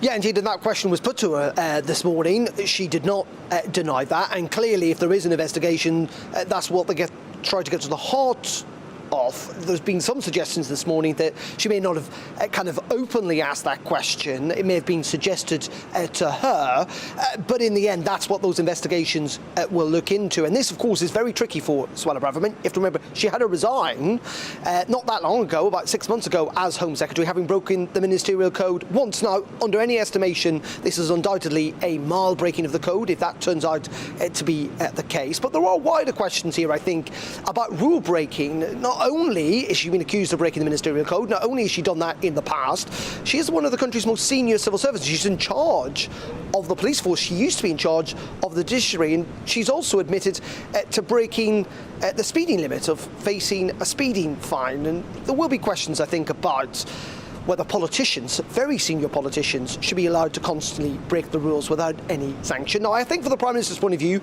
he has made it clear this morning through the lobby briefing from Number 10 spokesman that Rishi Sunak has got full confidence in Suella Braverman. Frankly, I don't think he wants or can afford to lose another senior minister. He's already lost many of them, Dominic Raab, Nadhim Zahawi, along with Gavin Williamson as well. He will not want to lose Suella Braverman, not least of all because the small book crisis is one of his 5 priorities. But I think this story is not going to go away until we have some type of official investigation. Yeah, we should add that we understand the points she received were when she was Attorney General rather than Home Secretary. But, I mean, this is a tricky one for the Prime Minister because even though he's got Sir Laurie Magnus now investigating, and we're told also that Rishi Sunak is availing himself of information, that's the phrase, it is his decision as to what sanction may then be imposed. Yeah, indeed. So this is really all in the gift of the Prime Minister, if you like, in the sense that he gets to decide whether there should be an investigation, and then if there is one, he gets to decide what sanctions there should be, if any. So ultimately, the buck will always stop with Rishi Sunak when it comes to all of this. You're right in pointing out that she received this penalty notice as Attorney General. I think the suggestion was, or certainly what had been reported over the weekend, that when she became Home Secretary and was faced with the prospect of doing a speed awareness course in public, it was felt that, given the security situation, given how she was much more high profile than she had been before, that might not be appropriate, and that might be the reason, we do not know, but that might be the reason that she was suggesting in the end she wanted this to happen in private. Let's just talk you through just briefly what the other opposition parties are saying in all of this. Keir Starmer was interviewed this morning. He says that it did look that there was inappropriate action and that needs to be fully investigated. He says the usual consequences of breaking the ministerial code is that you go. The Lib Dems also calling for an investigation and indeed a statement in Parliament. We are going to get a statement actually from the Home Secretary a little later on. In fact, she's answering questions orally from MPs at around 2:30 this afternoon. I think this topic might just come up. Darren, for the moment, thank you for that. We shall follow that a little later. But on that aspect, of course, of security, joining us now in the studio is our Home and Security Editor, Mark White. So, Mark, the argument being made, as we understand, is even though the points were when she was Attorney General, as Home Secretary, it'll be difficult to actually attend a public arena, if you like, and what would have happened about her security and police guard and so on. Yeah, that's right. That's what we're hearing anyway. I mean, a lot of this, it sounds like we're dancing in the head of a pin here, but these nuanced arguments could be very important at the end of the day when trying to establish whether Suella Braverman did actually breach the ministerial code or she didn't. As you heard there from Darren, yes, that's right. The fine itself for speeding, or at least the infringement in speeding, took place in summer of last year. By the time she was looking into the possibility of this public speed awareness course, she had become Home Secretary. There was then, as we're being told by Special Advisor, some concern about security because she is clearly a much more high-profile figure as Home Secretary. She gets her own security detail. One of the aspects that we understand they wanted to clarify was whether her close security detail would be able to attend what would have been a meeting in a public forum, members of the public there. So therefore, why didn't she ask the police instead of asking civil servants to intervene? This is the problem, that she breaks the ministerial code by involving civil servants in a personal matter when perhaps she could have had police advice or even legal advice from a solicitor. Well, I don't know that's the case, Mark. It might be perfectly legitimate to actually ask a civil servant rather than a police officer who might not know what the situation is with regard to, you know, the ethics of a public forum like this involving. Although we should obviously officers. point out that the speed awareness courses are actually undertaken by a police force. It's not a separate body as such. They are police events, effectively. Yes, but it might be the wider point of how it looks for a senior government minister to have the likes of close protection officers at an event like this. So that might actually be something that a civil servant is better placed to answer. So these will have to be clearly in terms of any ethics inquiry. So if Lauren that Magnus has got a lot on his plate. If that goes forward, he would have to establish that. There's some suggestion as well that perhaps, you know, she wasn't asking directly whether, she could have a private session, but was asking whether it would be legitimate to ask the civil servants whether she should. As I say, it's all dancing on the head of a pin, but could be very important at a later date. Yeah, and the other little bit at the side of the pin then as well is that there's a suggestion that she was asking about doing it online. Remotely, but not having the camera switched on, so her identity would not be seen. Yeah, well, I mean, I would think would be more difficult to argue then that is a security concern. It's certainly a concern in terms of not wanting to perhaps be embarrassed publicly, perhaps not have the distraction of this particular story getting out there. The other issue is whether, if you do these online sessions, are you just one-on-one with the instructors there who are taking part in the course? A colleague of ours, who shall remain nameless, was on a course last year, incidentally, last summer, and that particular course was organised through, we're told, not Skype, but through... one of the online sort of aspects where you've got a remote camera. And, through Teams. That was organised through... but they were not aware... They could only see the instructor, but they weren't aware whether there was an ability to actually see everybody that's on. We know normally in Teams you can actually see who else is on the course. But that might be under the control then of the police force undertaking the speed awareness. But it's difficult to see that would be a security issue. Certainly be embarrassing. Yeah, and yes, I have done a speed awareness course, but in person. Honest Gov. I haven't, but I've certainly speeded. All right, I'll share that with you. Thank you very much indeed. Let's speak now to the leader of the True and Fair Party, Gina Miller, who can join us. Gina, thank you for your time. Is what we've heard so far true and fair, do you think? Absolutely not. And I think there are more details that will come out, because there are two things that we've learned today. One in the Mirror exclusive, that as an advisor, a senior advisor to Mrs. Braverman, denied 4 times when they were asked 6 weeks ago whether there was a speeding fine if there was an incident, and they said there was no such thing, and they called it scaremongering, and the fact that people were coming to get her was all a conspiracy. So that seems to be a serious question as to, was there a breach of not just the ministerial code but actually the civil servants code?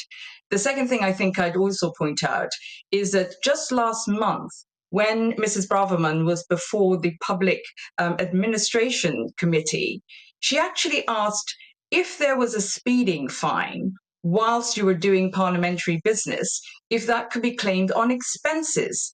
Now, that is extraordinary. If that's basically what she's saying, is that if you were asking that, even if it was a hypothetical question, that if she was caught for speeding and fined, that we, the taxpayers, should pay for that. I mean, this is an extraordinary claim from somebody who should be setting the highest standards. And the third thing I'd say is that... I'm just going to intervene and say there is... on one of these courses, and you can do them. Since COVID, you can do them online. Just interrupt just to say there is no suggestion that she is put this fine, which is as paid for the points on expenses. That is not accepted at all, of course. But let me just put the point that we were discussing with Mark, and that is that there may have been a security consideration for actually going into a public arena with other members of the public to do the course itself in person. That's since COVID, it has been an option. When you get the letter through for your speeding fine, it is very clear that you can have it on online. You don't have to be there in person. So I think that's just a belated hindsight excuse that she's coming up with. What do you think should happen if Sir Laurie Magnus, and it is his decision, does find that the ministerial code has been broken? Because, of course, it is still in the gift, then, of the Prime Minister to decide what sanction should be placed on her. Well, this would have been, if Sir Magnus finds us that it is a breach of the ministerial code, this will be her second breach. Because remember, she was sacked for sending emails to a backbencher from her private email under Liz Truss, and she was sacked then.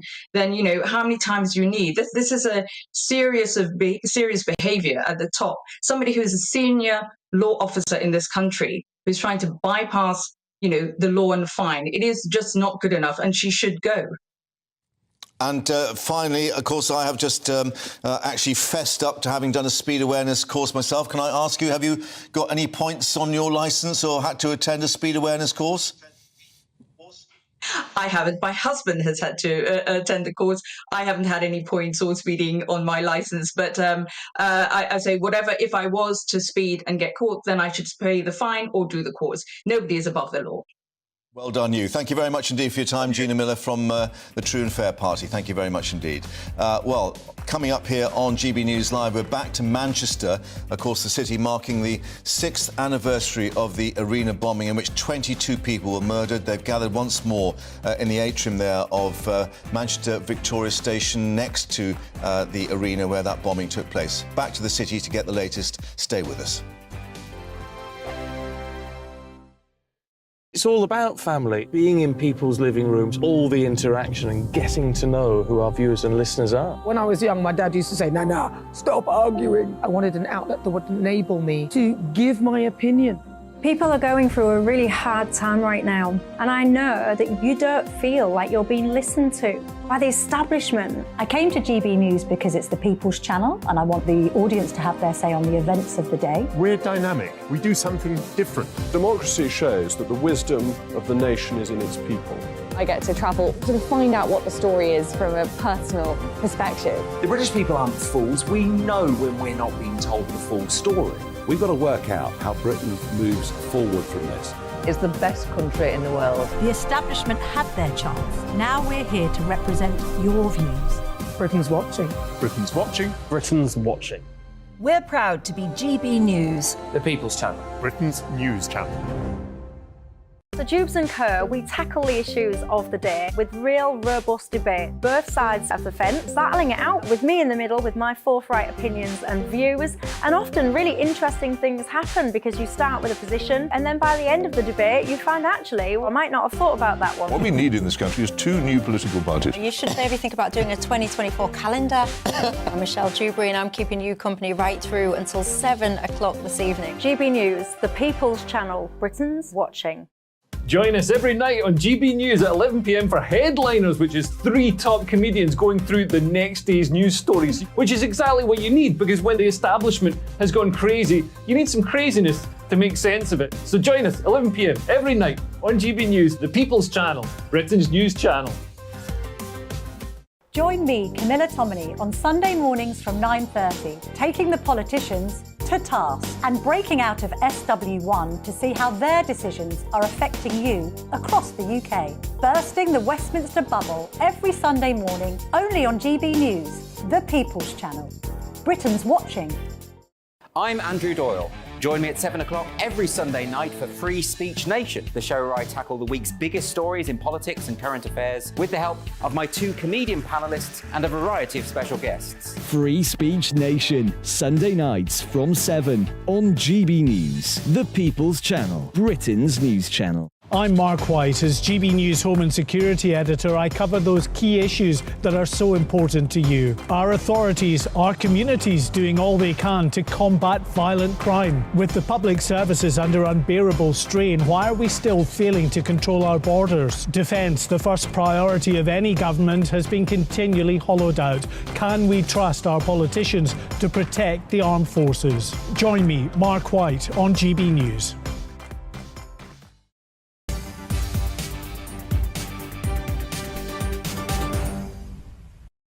Welcome back to GB News Live. Now, Sir Keir Starmer has warned that the NHS will not survive 5 more years of Tory government and that the Conservatives will put it in the ground if they're given a further term in office. He was giving a speech during a visit to Essex, the Labour leader setting out his vision of a health service fit for the future. Certainly for all of my life, the knowledge that if you get ill, if you have a serious accident, you'll get the care that you need, whatever your circumstances. Not every country has a system like that, and the insecurity, the fear without it, is huge.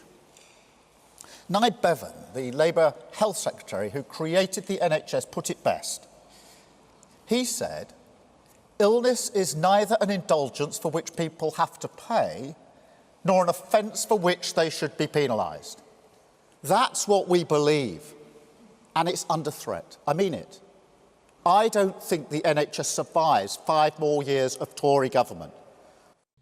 Let's get more now with our political reporter Olivia Utley, who can join us there at Westminster. And Olivia, clearly the major question for Labour is how they would actually finance all this. And I gather Sir Keir has actually had to deny that Labour was setting unrealistic targets, but certainly in terms of 8,500 new staff, they would pay for that by closing the tax loophole for private equity. Well, yes, the most significant element of Keir Starmer's speech was his admission, which was an admission for the very first time, that to meet the targets which Labour is going to set itself, it will have to pump more money into the NHS. Now, Keir Starmer made clear, as the Shadow Health Secretary Wes Streeting has beforehand, that it isn't all about money. He's talked about the need for the NHS to reform as well. But it was significant that he did say that the NHS would need more cash. He said that he wants to meet the targets which have been set, the targets which the Conservative Party has set in his first 5 years in office. Well, that puts a lot of pressure on the Prime Minister. Those targets haven't been reached for about 8 years now, and we know that the waiting list is around 7 million and expected to rise further until at least next spring. So Keir Starmer is setting himself very ambitious targets and is saying that more money will have to be spent to pay for them. When pressed on how much extra money he would put in, he didn't say, and nor did he say exactly what the new NHS waiting list would be. He said that we'd have to wait till closer to a general election. But now there are questions, as there have been before, on whether Keir Starmer's plan to close the non-DOMs status, the loophole, as he puts it, on non-DOMs not paying tax in the UK, will actually raise the £2 billion that he claims it will. Because there is a policy that has been talked about before, and eventually previous governments have ditched it on the grounds that actually it wouldn't raise as much as predicted at the outset, because, of course, non-Dems might choose to leave the UK. So this is the one way that he's explained that he would fund NHS by closing the loophole around non-Dems. But will it raise the amount of money needed for these ambitious targets remains to be seen. Indeed, and still no commitment of putting more money overall into the NHS than the Tory government are doing currently. But obviously an indication this is going to be a key battleground for that general election. Olivia, in Westminster for the moment, thank you very much indeed. But let's head to Manchester now, where there's been a 2-minute silence held in the city to mark the 6th anniversary of that suicide bombing in which 22 people, some of them children, were murdered. The attack happening at the end of the Ariana Grande concert. Among the victims, indeed, 6 children. And a new report says many of those at the arena have not had sufficient psychological support in the meantime to deal with the trauma that they've suffered. But let's catch up now with our North West England reporter, Sophie Reaper, who's actually there for us. And Sophie, this is a time, of course, when many of the victims' families come together and take stock. And you spoke to some of them a little earlier. Indeed I did, Mark. This is always a highly emotional day here in the city of Manchester. I'm stood outside the arena where that bombing took place and where those 22 victims sadly lost their lives 6 years ago today. This is something that people always come together for. Earlier today at Manchester Victoria, we had that 2 minutes of silence where people had laid flowers and brought balloons. Many of the victims' families and other survivors were there, and we stood together and we remembered those victims who lost their lives. A chaplain then spoke in order to remember them. He spoke of community and coming together and making sure that their memory was never lost. As you mentioned, I got the opportunity to speak to a couple of the family members of Philip Tron, one of those 22 victims. This is what they had to say about how they remember Philip. Cheeky, funny, would do anything for anybody. Well, me. I'll come the last of the list. Just an all-rounder. Everybody loved him. As one lad said when he passed away, he was the little guy with a big heart. And I love to use that because it just puts it right as where he was, a little guy with a big heart. Loved family, loved socialising, you know, he's... big circle of friends, he got on with everybody. God, yeah. You know, all ages. all liked him, you know. All ages working in a and pub, they all genders. went in, and no matter how many, if you'd only been in once, the next time you went in, you remember what your drink was. It was, you know, and just a cheery welcome for everybody. Now, after I spoke there with June and Ken actually gave me this bracelet, and on it says one of his bonny lads and lasses, and I'm really proud to wear this because that's what this day is all about. It's not about thinking about the atrocity caused by Salman Abedi. It's about remembering those 22 victims who lost their lives, and that's what, over the years, I've had the pleasure and the honour of speaking to many victims' families, and that's something that they all want to do, is to keep the memory of their loved one alive after they sadly lost their lives 6 years ago today here in Manchester. Yeah, so obviously, as you say, difficult day, but also an uplifting day, and that they can share that spirit and keep the spirit of those 22 people alive. And in that way, obviously, there is a victory of some kind. But Sophie, thank you for updating us there outside the arena in Manchester. Thanks very much indeed. Coming up here on GB News Live, reflecting on a pay offer for junior doctors in Scotland, north of the border. 14.5%, would you believe? Will it avert strike action? And what does it mean for south of the border too? Discussing that in a moment. First, an update on all the news headlines with Tamsin.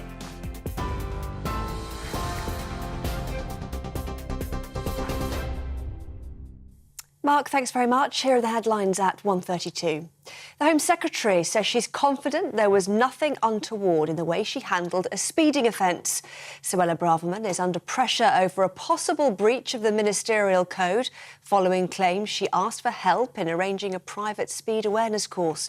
The Prime Minister has spoken to his ethics advisor about the matter, but it's understood no formal inquiry has yet been launched.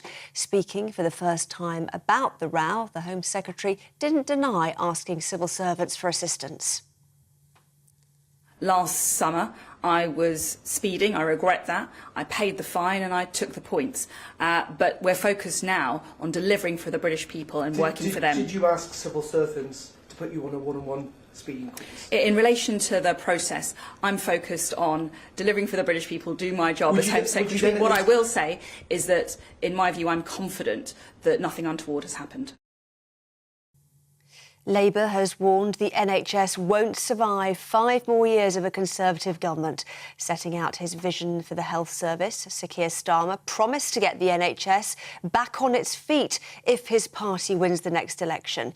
He also said A&E wait times and ambulance response targets will be hit by 2030. Russia's Wagner group of mercenaries has announced plans to leave Ukraine's eastern city of Bakhmut. The group's founder says forces will retreat from the 25th of May until the 1st of June. It's after Ukraine's President Volodymyr Zelensky dismissed claims by the paramilitary organisation that it had successfully taken the city. TV, online, DAB+ radio and on TuneIn. This is GB News.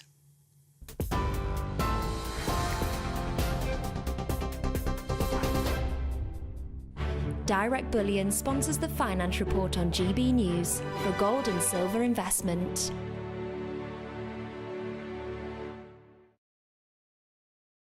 Here's a quick snapshot of today's markets. The pound will buy you $1.2462 and €1.1516.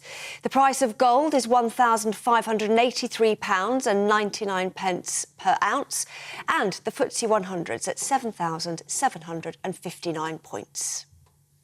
Direct Bullion sponsors the Finance Report on GB News, investments that matter.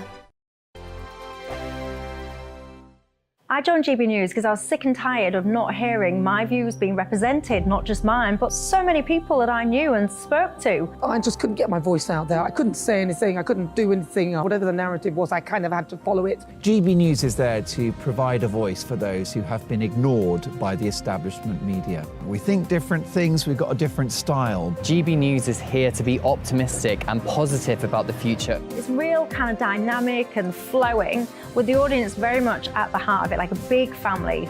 Here at GB News, we talk about the things that matter to you. Hearing the voices from right across our towns and cities, especially our towns. All sides of the argument represented with a heavy dose of opinion. We're on a mission here to make a difference. And the GB News family really is here for you, and whatever time of day you can watch or listen. Britain's watching. Britain's watching. We're proud to be GB News. The People's Channel. Britain's news channel. Westminster is going around in ever-decreasing circles, followed by the media. Britain is broken.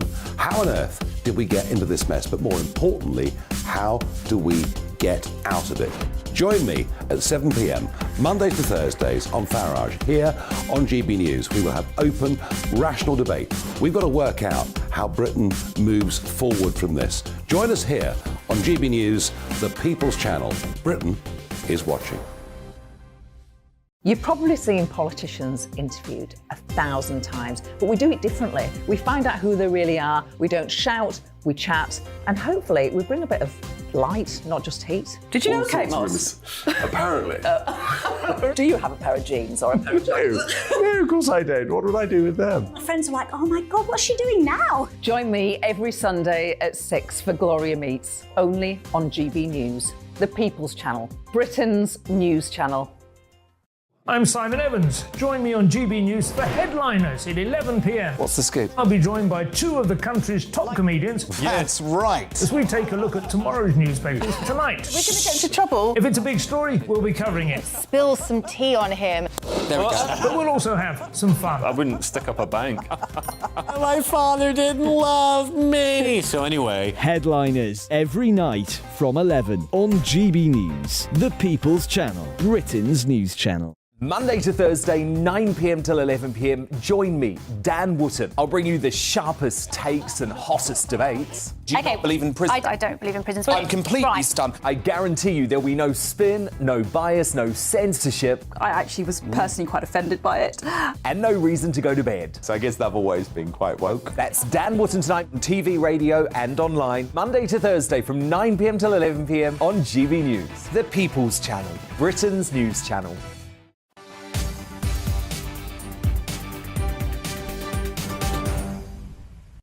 And welcome back to GB News Live. Now, following the death of two people in a crowd crush at the Brixton Academy last December, the venue's licence was suspended.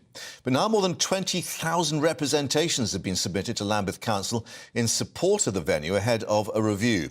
Our national reporter Thea Chicombo has the latest on that story. Since 1983, the Brixton Academy became one of London's leading music venues, hosting some of the biggest artists such as the Ramones and Madonna. Campaigners are now fighting to save it after the Metropolitan Police called for its permanent closure. Yes, two people tragically died. It's awful. You know, we're not ignoring that. But what we are saying is that there are ways to reopen this venue safely. It wasn't the building's fault. You know, if there needs to be a change in management, a change in security, so be it. But those four walls deserve a future as a live music venue. People depend on it. Artists depend on it. Since the campaign began, it's received support from established artists who've performed here in the past, all arguing for a reconsideration from Lambeth Council. Away from the venue, the local economy is worth an estimated £2 billion, with 40% of that spend happening after 6 p.m. But since the suspension, businesses have struggled. So what we do know is that compared to the previous year, at the same time, we've seen a 28% drop in footfall in the area. But more importantly, what we also know is that per week, there is £540,000 of lost visitor spending in the area. So it's huge blow. To now, probably you're looking at 10-11 million pounds of lost visitor spending for the area. And industry representatives argue it's going to leave a void in the cultural economy and leave a considerable gap in the touring capability for artists. People are going to lose jobs. There's one less platform for not only domestic and international artists to perform, but also for new talent to aspire to perform. You have to remember that this is a really important talent bed for new talent coming through the ranks, playing and supporting some of these big acts. So it's really, really important as a performance space for the UK and for London. A decision is yet to be made by Lambeth Council after the venue operators Academy Music Group submitted proposals they believe will allow the venue to reopen safely. Theo Chkomba, GB News. And we'll keep you updated, of course, on what happens with that particular review. Now, we've been updating you, of course, on the various NHS strikes and industrial action over pay. Well, we can tell you now, junior doctors in Scotland have been offered a pay rise of 14.5%, even though it is over 2 years. That new offer made by the Scottish Government, with the union now consulting, it says, its members who voted in favour of a 72-hour strike earlier this month. Let's get the latest with our Scotland reporter, Tony Maguire, who's in Edinburgh.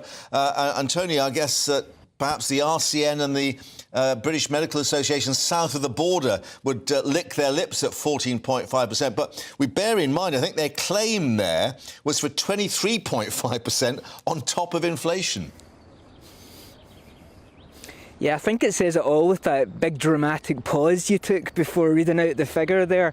14.5%, and any industrial action we've seen over the last year would be considered pretty meaty. But as you say, 23.5% was their ask.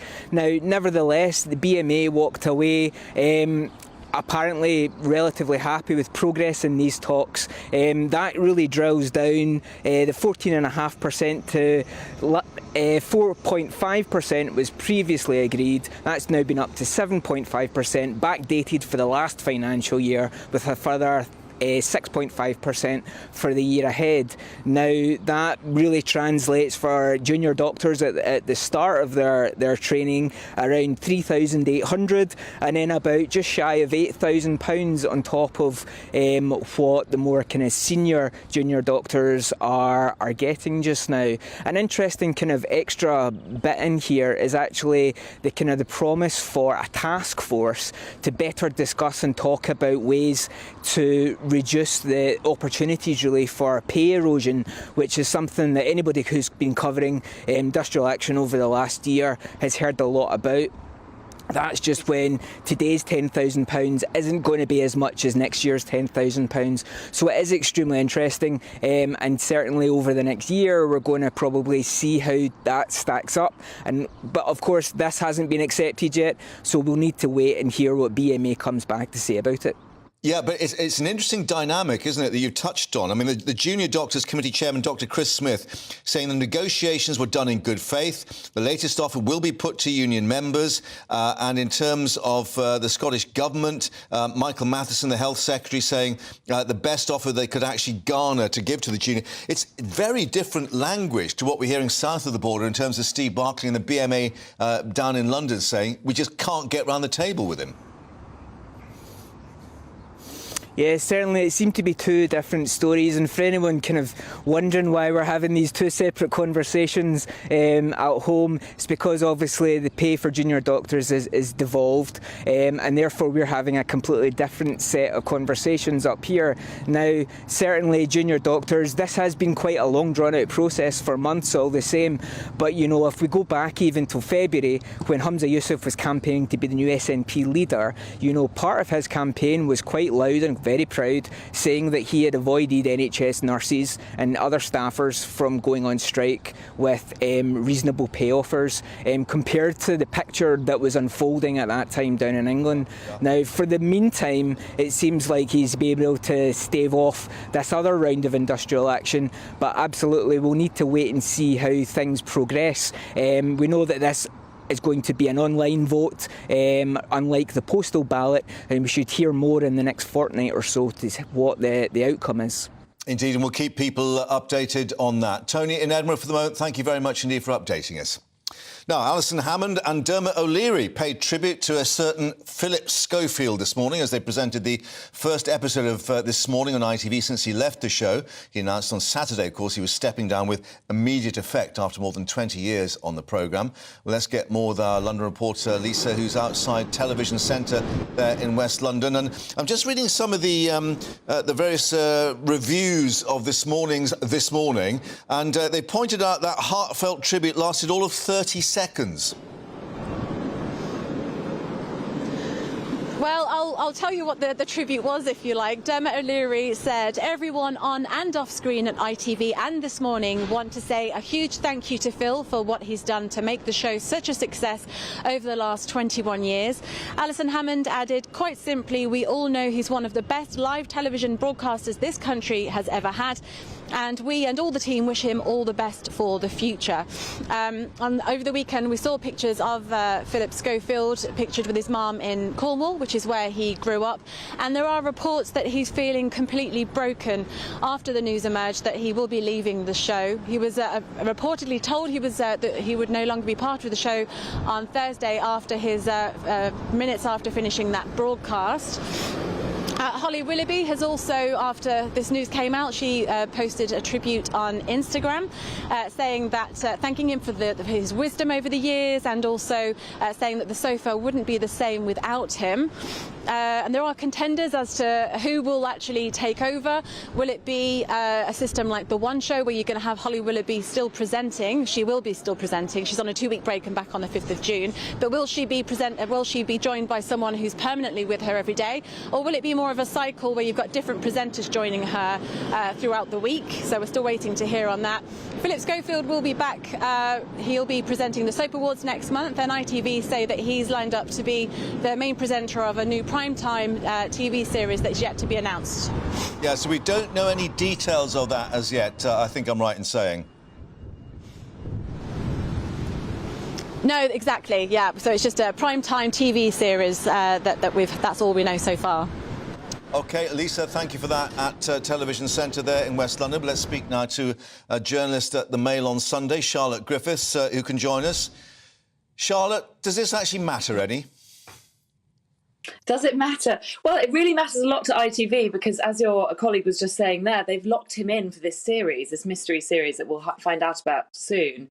So they really can't afford to upset him too much, but they also had to sort of get rid of him. So for them, it's a really delicate issue. And it matters a lot for, you know, for a lot of people watch this show, and he's been a much loved presenter for 20 years. And I think people also feel a bit sort of worried that they may have been hoodwinked because he's supposed to be this nice of the nice guy, and nobody can quite work out why he's had this epic fallout with Holly.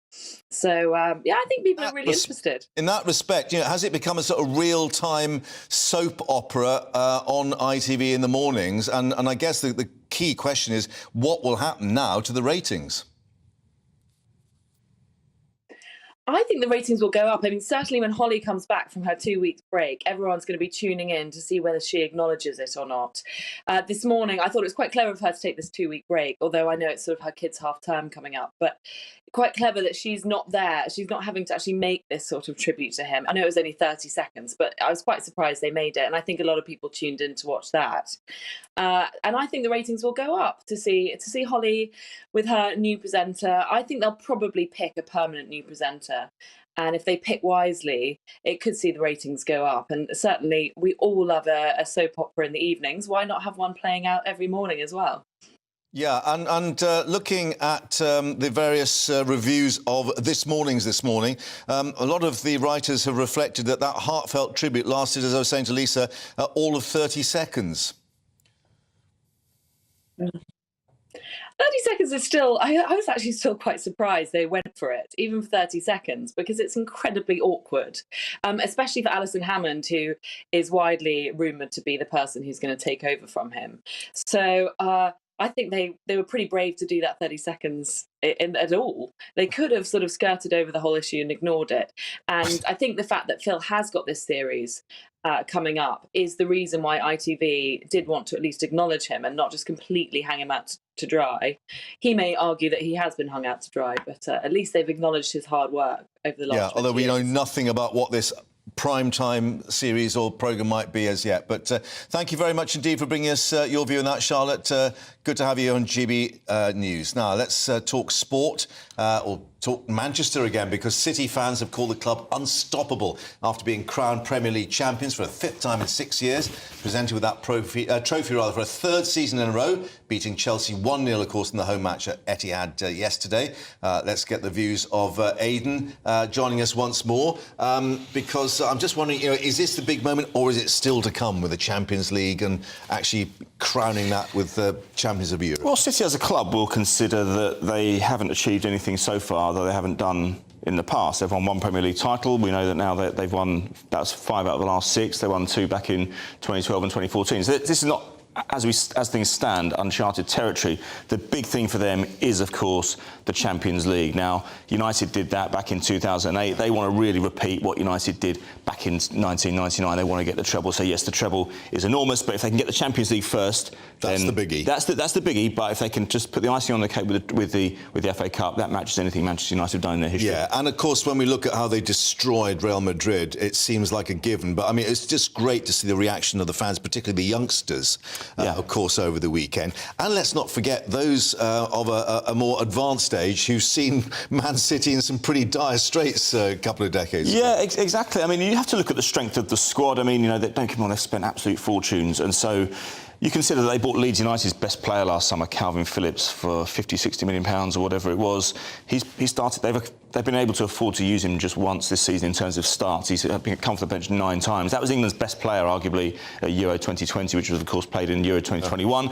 You look at the stand-in striker they've got, who doesn't play very often, Julian Alvarez, who was a World Cup winner for Argentina. That's the strength in depth they've got. Mahrez has been on the bench most of the season, one of the best players in Europe. And so that's the strength, they're the riches they have in reserve. And it's the squad that matters, Mark. In a season which was interrupted by an ill-timed World Cup campaign in the middle of the season, with the mount-up of fixtures, including what they've got in Europe and domestic cups, it's the squad that's holding it. So, as well as the money, which people have pointed out for many years, it's the way that Guardiola has actually used the squad rotation of his players. Oh, absolutely. You can look at Chelsea spending £600 million across 2 windows, and shows that money it's necessary but not entirely sufficient. You can really mess things up by spending money. PSG have got nowhere near close, apart from 2020 when they played Bayern Munich in the Champions League final. Apart from that, they've not really got close to winning the Champions League, and they've been spending money since 2011. So you have to look at that as well. They've spent it very well, but it's the squad that matters, and that's what they've done. Stay with us, because we now have a Manchester City fan joining us live online. Paul Huckabee can speak to us now. Paul, welcome. Thanks for joining us. 1 down, 2 to go, I guess. 2 to go, yeah, indeed. It's a good day in Manchester. We're all very happy. I'd probably disagree with what your guest was saying there. I think the FA Cup against United, if you gave me the choice between the two, it'd be the FA Cup all day, I think. To beat United at Wembley, I think most City fans would agree that's something special. Right. Mind blown at the moment. I think you said, as fans of a certain age, especially growing up when I did in the 90s, being a City fan, to be where we are now is dreamland. Yeah, and I guess, for those of you a certain age, you had the glory days with Franny Lee and Mike Summerby, and then the wheels came off. This must be wonderful to see this happening. But let me put this to you. What would be the one that you'd really want? To beat Man U in the FA Cup final, or to get the Champions League and be champions of Europe? Yeah, beat United every time. I'd take beating United. There's no way we can't be having that. There's no way we could be part of it. Can I just come in and say as well, the FA Cup's very important, actually, Right, Mark. Paul, Aidan's just got a point on that. You just... I should rephrase what I said, really, or should couch it in different terms. But, yeah, the FA Cup would be hugely important because if you lost that means Man United have stopped you winning the treble. But I should say as well, just talking about Dire Straits back in the 1990s, I'm not talking about the band either, they were 10 years earlier, but that shirt you were wearing, Paul, I saw Man City play in that at QPR in October of 1996. Both teams had just been relegated from the Premier League. You had Georgie Kincladze playing for you. We had Trevor Sinclair. It was a 2-2 draw. City went down 2 years later. QPR got relegated to the third tier 4 years later. So, as you say, you've come a long way. And here we are. Yeah, exactly. That was actually my first ever game, that QPR game you mentioned. You're joking?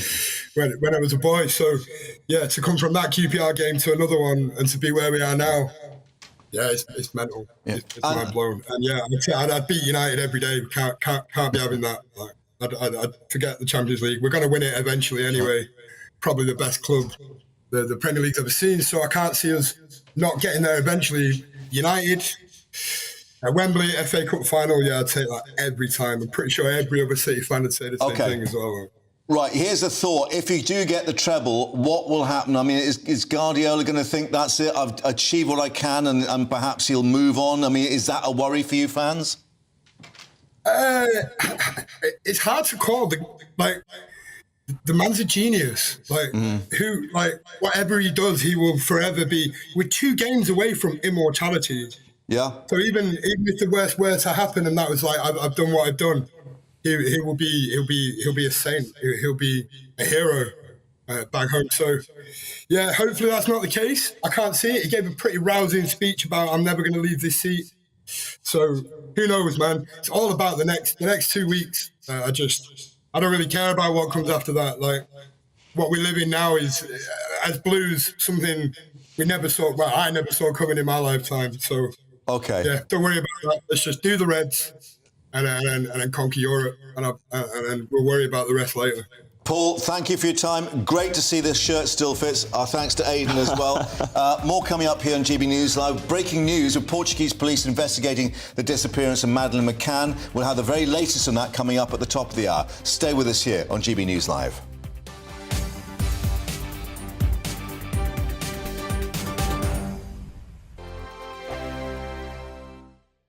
Monday to Thursday nights on GB News. At 6, it's Deebs & Co. 7 o'clock, Farage. At 8, join Jacob Rees-Mogg. And at 9, Dan Wootton Tonight, followed by Headliners. On TV, radio and online. This is GB News. First and foremost, I am a GB News fan, and I was before I was working here. Just love the fact that we're asking the questions that a lot of establishment media won't ask. With a bit of a twist, we not only want to inform you, but we want to keep you entertained. It's worth the drive because you get in and the team's all ready and waiting, they're itching to go, and it's a proper little family. GB News is the People's Channel. It's the audience that makes the programme sing. We're giving our viewers and our listeners a voice. I see the thousands of your letters, tweets, emails, you name it, coming in. Britain is broken. How on earth did we get into this mess? But more importantly, how do we get out of it? The establishment had their chance. Now we're here to represent you. It's time for something different. It's time for GB News. I'm very patriotic. I believe in Britain. Our best days lie ahead. Britain's watching. Britain's watching. Join us here on GB News. The People's Channel. Britain's news channel. Join me, Patrick Christie's, Monday to Friday, 3 till 6. We tackle the day's news agenda like you've never seen before. It's high tempo, high octane, the most controversial topics, and the best guests. You will not be able to take your eyes and ears off it. I'm not afraid to ask the questions that you really want answered. 3 till 6 p.m, Monday to Friday on GB News, the People's Channel, Britain's news channel. GB News has its own late-night paper preview show, Headliners, where comedians take you through the next day's top news stories. You don't have to bother reading the newspaper, we've got it covered for you. Headliners, every night at 11 p.m. and repeated every morning at 5 a.m. We won't send you to sleep like some of the other paper review shows out there. GB News, the People's Channel, Britain's news channel. Start the day with GB News. We catch up on all the big stories you didn't hear the night before. And take a look at what the world's talking about this morning. That's right, Monday to Thursdays from 6 o'clock. It's Breakfast with Eamon and Isabel. Straight after breakfast, join us, Bev Turner and Andrew Pearce. We're going to take you through till noon. We'll be tackling the big topics of the day, including the things that the other channels just won't talk about. If it's happening here. Wake up to mornings on GB News, the People's Channel, Britain's news channel. I'm Jacob Rees-Mogg, the Member of Parliament for North East Somerset and a former government minister. For years, I've walked the corridors of power in both Westminster and the City of London. We need to have the arguments, the discussions on how we make it better. Crop failures, famine, war, suffering on a scale completely unimaginable. We are putting the cart before the horse. As Charles I said at the scaffold, he was the true defender of liberty. Yeah, I've completely derailed the conversation. Join me Monday to Thursday at 8 p.m. on GB News, Britain's news channel.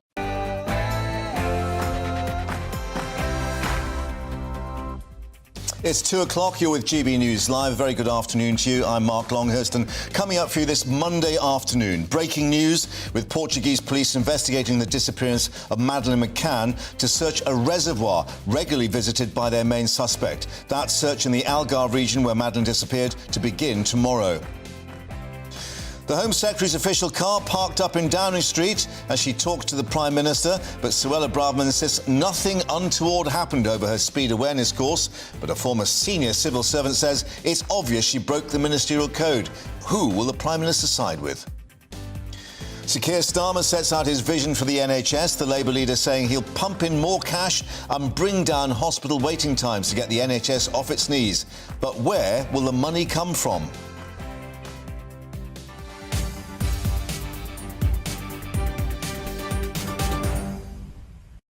Also coming up, we're remembering those who lost their lives in the Manchester Arena bombing with a 2-minute silence being held in the city centre to remember the 22, including children, who were murdered. More on that coming up. But first, an update on all the headlines with Tamsin.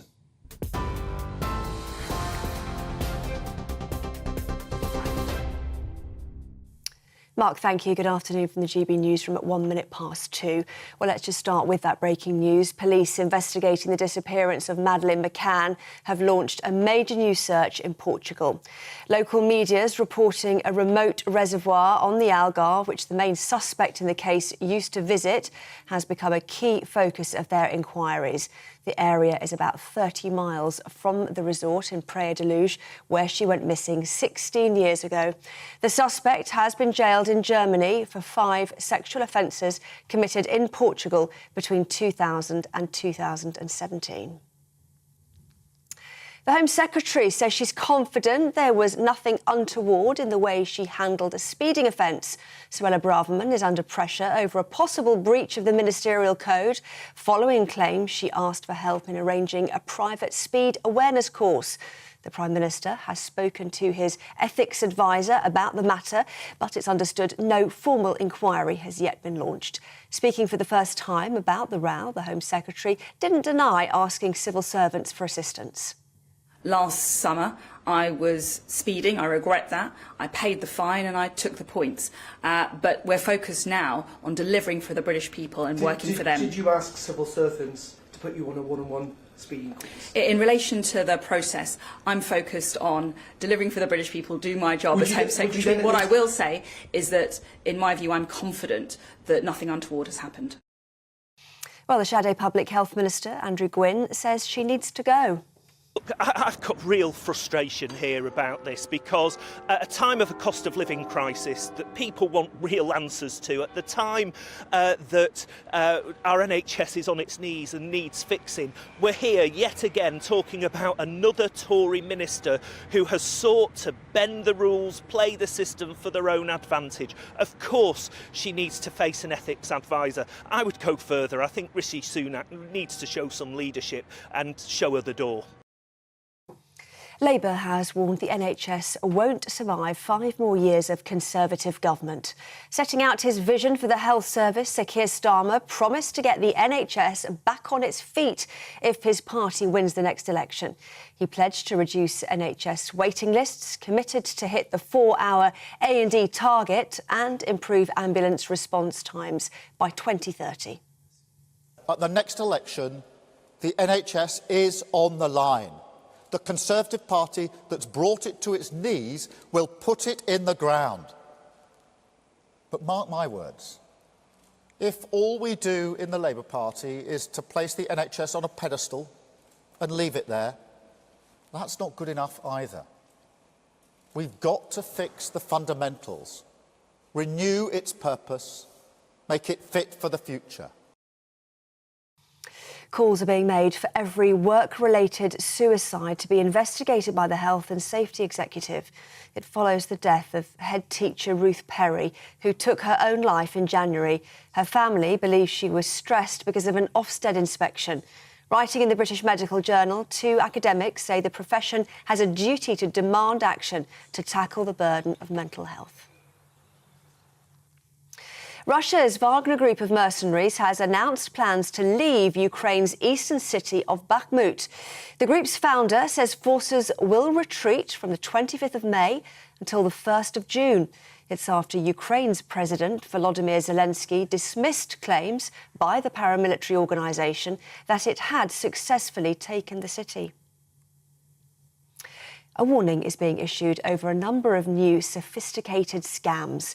Consumer group Which says at least 4 are doing the rounds. They include fake PayPal and missing person appeals, fraudulent app alerts and pig butchering, which was given its name because fraudsters fatten up the victim by forming a romantic connection before executing the financial part of the scam. The government plans to work with Ofcom to use new technology to clamp down on the spoofing of legitimate phone numbers. Nearly a third of young survivors of the Manchester Arena bombing received no professional support, with a report finding their experiences weren't validated by adults in positions of care. 22 people were killed when a suicide bomber detonated his device at the Ariana Grande concert 6 years ago. The Be the Difference report showed 3/4 of children at the event were mentally affected by the attack, but professional support wasn't offered to 4 in 10 of them. The average house price has reached a record high. Property website Rightmove says the figure jumped by just over £6,500 in May, pushing the average price in Britain to almost £373,000. The company says the number of people making inquiries is 3% higher than in 2019, but buyer affordability remains stretched. This is GB News. More from me shortly now, though. It's back to Mark.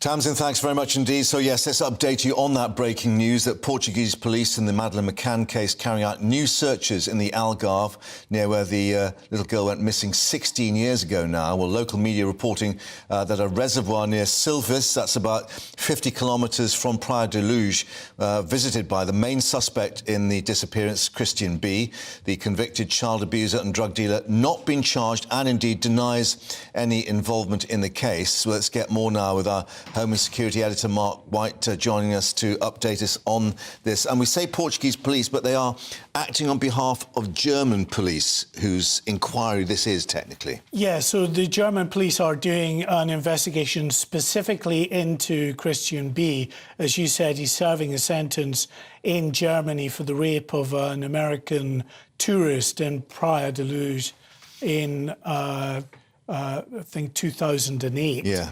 Long time ago now, isn't it? A long time ago. And he's always denied involvement in the disappearance of Madeleine McCann, but both the German and the Portuguese authorities have described him as prime suspect. Yeah. In fact, he was named by the Portuguese as an arguido. You remember that terminology being used at the time of the disappearance of Madeleine McCann, as for a time, Kate and Jerry McCann were described as arguidas as well as part of that process. And that was very controversial, very of course. Controversial at the time, and later cleared of any involvement by the Portuguese authorities. But that investigation, it's still live, and it's still live following the arrest and conviction of this man, Christian B. Now, the German authorities have applied in recent days for a search to be conducted at this reservoir, which is, as you say, near the town of Silves, which is about 30 miles from Praia da Luz, from the Ocean Club where Madeleine McCann disappeared from on the 3rd of May. 16 years ago. Now, I hadn't realised that this is the first major operation of its kind since June 2014, when, of course, we remember British police were given permission to dig in Praia da Luz itself. Now, Scotland Yard have kept the investigation going as well as German police. We're understood they're keeping what they call a watching brief on what's actually going on with this particular dig, which might be, what, 2 days or at least 2 days? Yeah, we understand that a small group of detectives from Scotland Yard are travelling to Portugal to actually observe that search, as are German officers who probably take a more active role in supervising the search, which is being conducted with assets from the Portuguese police. Now, what we understand is that just in the last couple of hours, Mark, an area of the peninsula at the end of this reservoir has been sealed off as they begin what we're told is preparatory work for the search, which is due to get underway as early as tomorrow. There are various tents and other structures that are being erected there, blue forensic type tents, other structures. We're told there are about 24 members of the Portuguese police and the Portuguese Civil Protection Department as well who are out there. Right, so this is a major operation. I understand maybe ground-penetrating radar, sniffer dogs trained in detecting bodies as well being brought in, but we don't know what's led to this being launched at this time, whether this is new information or they've had some kind of breakthrough elsewhere.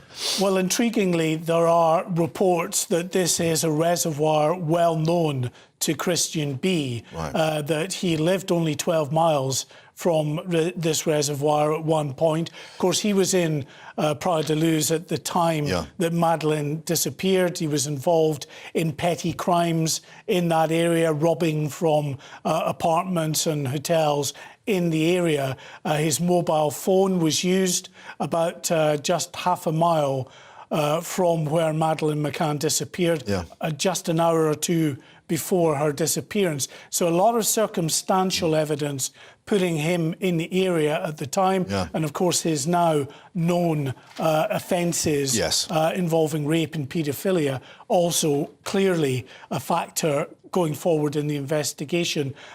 He apparently had travelled to this reservoir, according to reports, on a number of occasions. He described it as his little paradise. He'd stay overnight around the reservoir area as well. So clearly, from what we're being told, it is an area known to him. The search itself, we're told, will be predominantly on the land and wooded area around the reservoir. About 20% or so of the search, we're told, might involve divers in the water, but most of it, 80% of the search activity will be in a wooded area. As you say, ground-penetrating radar, these cadaver dogs that were used in 2014 when Scotland Yard asked for some fresh searches around Praia da Luz.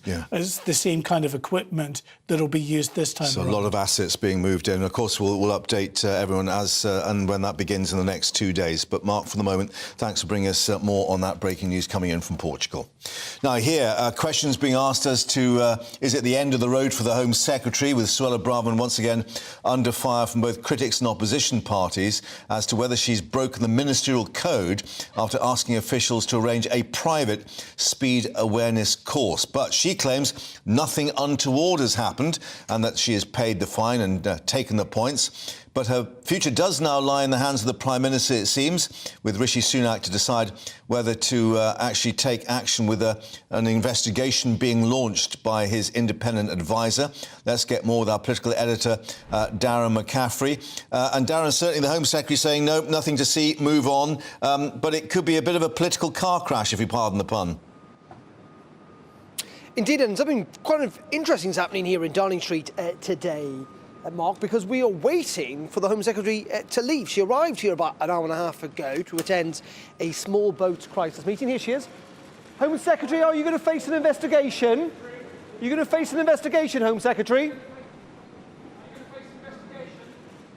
Well, there you go. That is Suella Braverman getting into a ministerial car. Now, I was almost certain, Mark, she was going to leave anytime soon, because she does need to be in the House of Commons in around 50 minutes' time. She's facing questions, Home Affairs questions, which she does every month. But as I say, what is extraordinary is the fact that the small boats meeting that she attended kind of more than an hour ago wrapped up. We saw loads of officials leave. We saw the Immigration Minister, Robert Jenrick, leave. And yet she's remained inside number 10 for the last hour. Now, what she's been talking about, whether she's been having a meeting with the Prime Minister, whether there's been a discussion about whether she's broken the ministerial code, and there is the Home Secretary on her way to the House of Commons.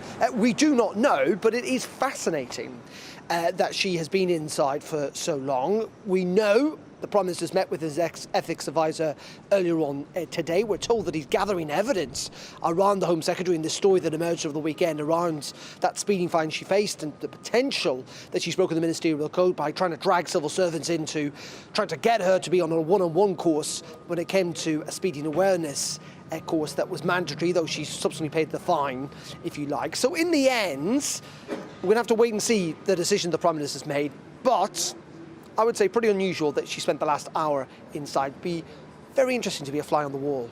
Yeah, and talking of meetings going on, we know that Sir Laurie Magnus, the advisor on ministers' interests, has also been in Downing Street this morning. No news as to whether a formal investigation has been launched, but of course, whatever he finds has gone on. It is still within the Prime Minister's remit to decide what the sanction or the penalty would be after that. Yeah, indeed. So it's up to the Prime Minister to ask his ethics advisor to launch an investigation, and then if there is a conclusion, for him to make a decision about what way that should go. Now, clearly this is more tricky than it would be otherwise for Suella Braverman, in the sense that she did resign not that long ago as Home Secretary, having broken the ministerial code once. I think if she's found to have broken it again, Labour, the Lib Dems calling for this, it's going to be very tricky for her to remain in her job. Now, that is not a good situation for the Prime Minister. There's lots of speculation about where this story has emerged over the weekend, who may well have briefed it. We know, of course, Suella Braverman made a pretty provocative speech last week that didn't go down very well inside number 10. But let's be frank about this. She is the Home Secretary. The Prime Minister's already lost 3 cabinet ministers. It's not great. He will not want to lose a 4th one. And also, Suella Braverman, let's be honest about this, as Home Secretary, is prepared to say things that the Prime Minister isn't. And that works sometimes in the Prime Minister's favour, particularly when it takes a hard line, for example, on immigration, that she can appeal to parts of the party and to the public that the Prime Minister might not necessarily want to. And that could be quite crucial later on this week when we get those net migration figures. So this is very tricky for number 10. I suspect they will, in the end, have to launch an investigation. How that turns out, we will not know. It will kick this somewhat into the long grass. But yet here we are again with a pretty controversial Home Secretary facing yet again very, very, very difficult questions. And of course her assertion, nothing untoward, as you were talking to her earlier for that pooled interview. Darren, for the moment in Downing Street, thank you for that, with the Home Secretary on her way in that car. Not driving, sitting in the back, heading to the Commons. We'll reflect on that a little later. But joining us now is a former chair of the Committee for Standards in Public Life, Sir Alistair Graham, who can join us. Sir Alistair, thank you for your time. I know that there's already been judgment cast by Philip Rycroft, former senior civil servant. On face value, it's clear that the code was broken, i.e. ministers must ensure that no conflict arises or appears to arise between their public duties and their private interests. Close quotes. Yes, well, it's not for people like me to make a judgment about whether she's breached the code, but it'll be very disappointing if there's not a full investigation by Sir Laurie Magnus, the advisor to the Prime Minister on ethics and standards issue, given the Prime Minister himself stood outside 10 Downing Street when he took office to stress that this was going to be a government of integrity. Yeah, and clearly the political sensitivities about someone in her position as Attorney General, as we understand it, when this speeding fine or the offence took place. But what happens in terms of Sir Laurie's inquiries now? Does the Prime Minister indicate how far he can go with it, or is it basically now up to Sir Laurie to decide what he asks and of whom? Well, it's one of the weaknesses of his position is that he cannot initiate an investigation without the permission of the Prime Minister. The rules do say that it should not normally be refused if he himself considers that an investigation is appropriate. And given the publicity and the fact that it seems clear that civil servants were asked to try and organise special arrangements for a speed awareness course.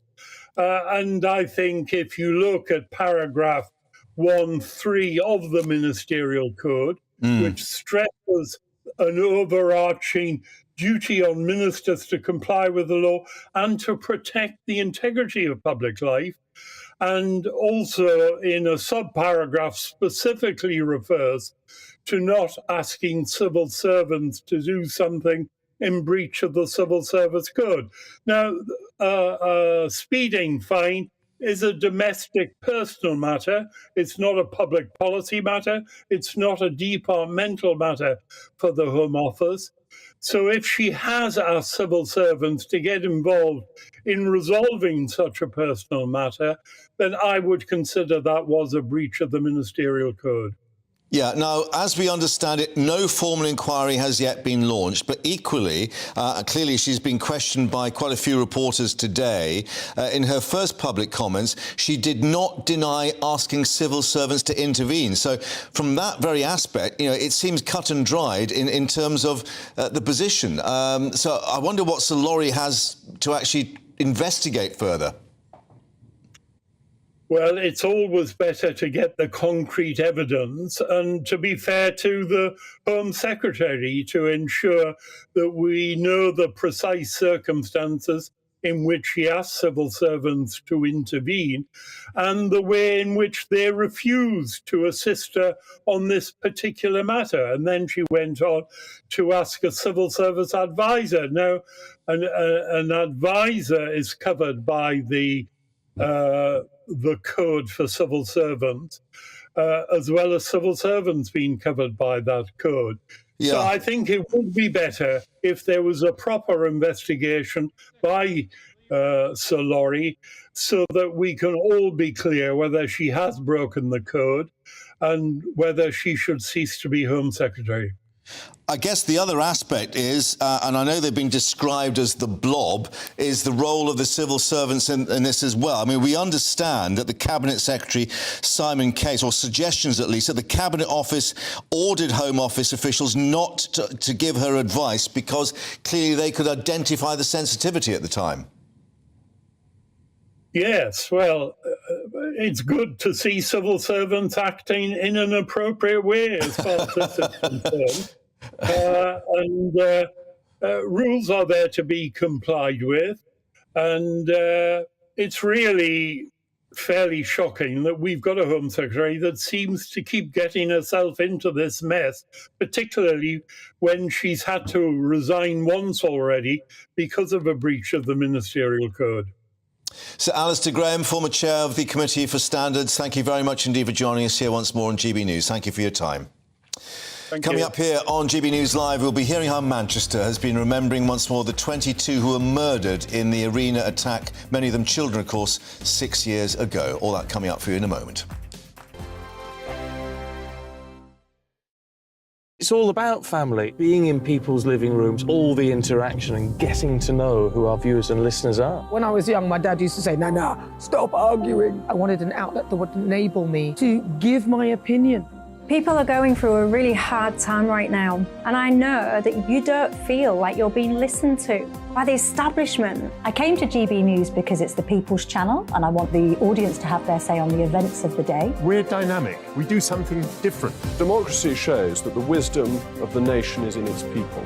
I get to travel to find out what the story is from a personal perspective. The British people aren't fools. We know when we're not being told the full story. We've got to work out how Britain moves forward from this. It's the best country in the world. The establishment had their chance. Now we're here to represent your views. Britain's watching. Britain's watching. Britain's watching. We're proud to be GB News. The People's Channel. Britain's news channel.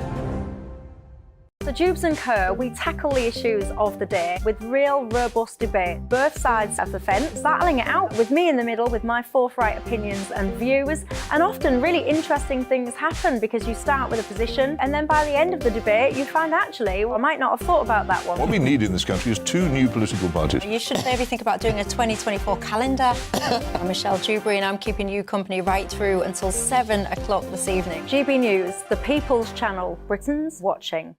Join us every night on GB News at 11 p.m. for Headliners, which is 3 top comedians going through the next day's news stories, which is exactly what you need because when the establishment has gone crazy, you need some craziness to make sense of it. So join us 11 p.m. every night on GB News, the People's Channel, Britain's news channel. Join me, Camilla Tominey, on Sunday mornings from 9:30, taking the politicians to task and breaking out of SW1 to see how their decisions are affecting you across the UK. Bursting the Westminster bubble every Sunday morning, only on GB News, the People's Channel. Britain's watching. I'm Andrew Doyle. Join me at 7 o'clock every Sunday night for Free Speech Nation, the show where I tackle the week's biggest stories in politics and current affairs with the help of my 2 comedian panellists and a variety of special guests. Free Speech Nation, Sunday nights from 7 on GB News, the People's Channel, Britain's news channel. I'm Mark White. As GB News Home and Security Editor, I cover those key issues that are so important to you. Our authorities, our communities doing all they can to combat violent crime. With the public services under unbearable strain, why are we still failing to control our borders? Defence, the first priority of any government, has been continually hollowed out. Can we trust our politicians to protect the armed forces? Join me, Mark White, on GB News.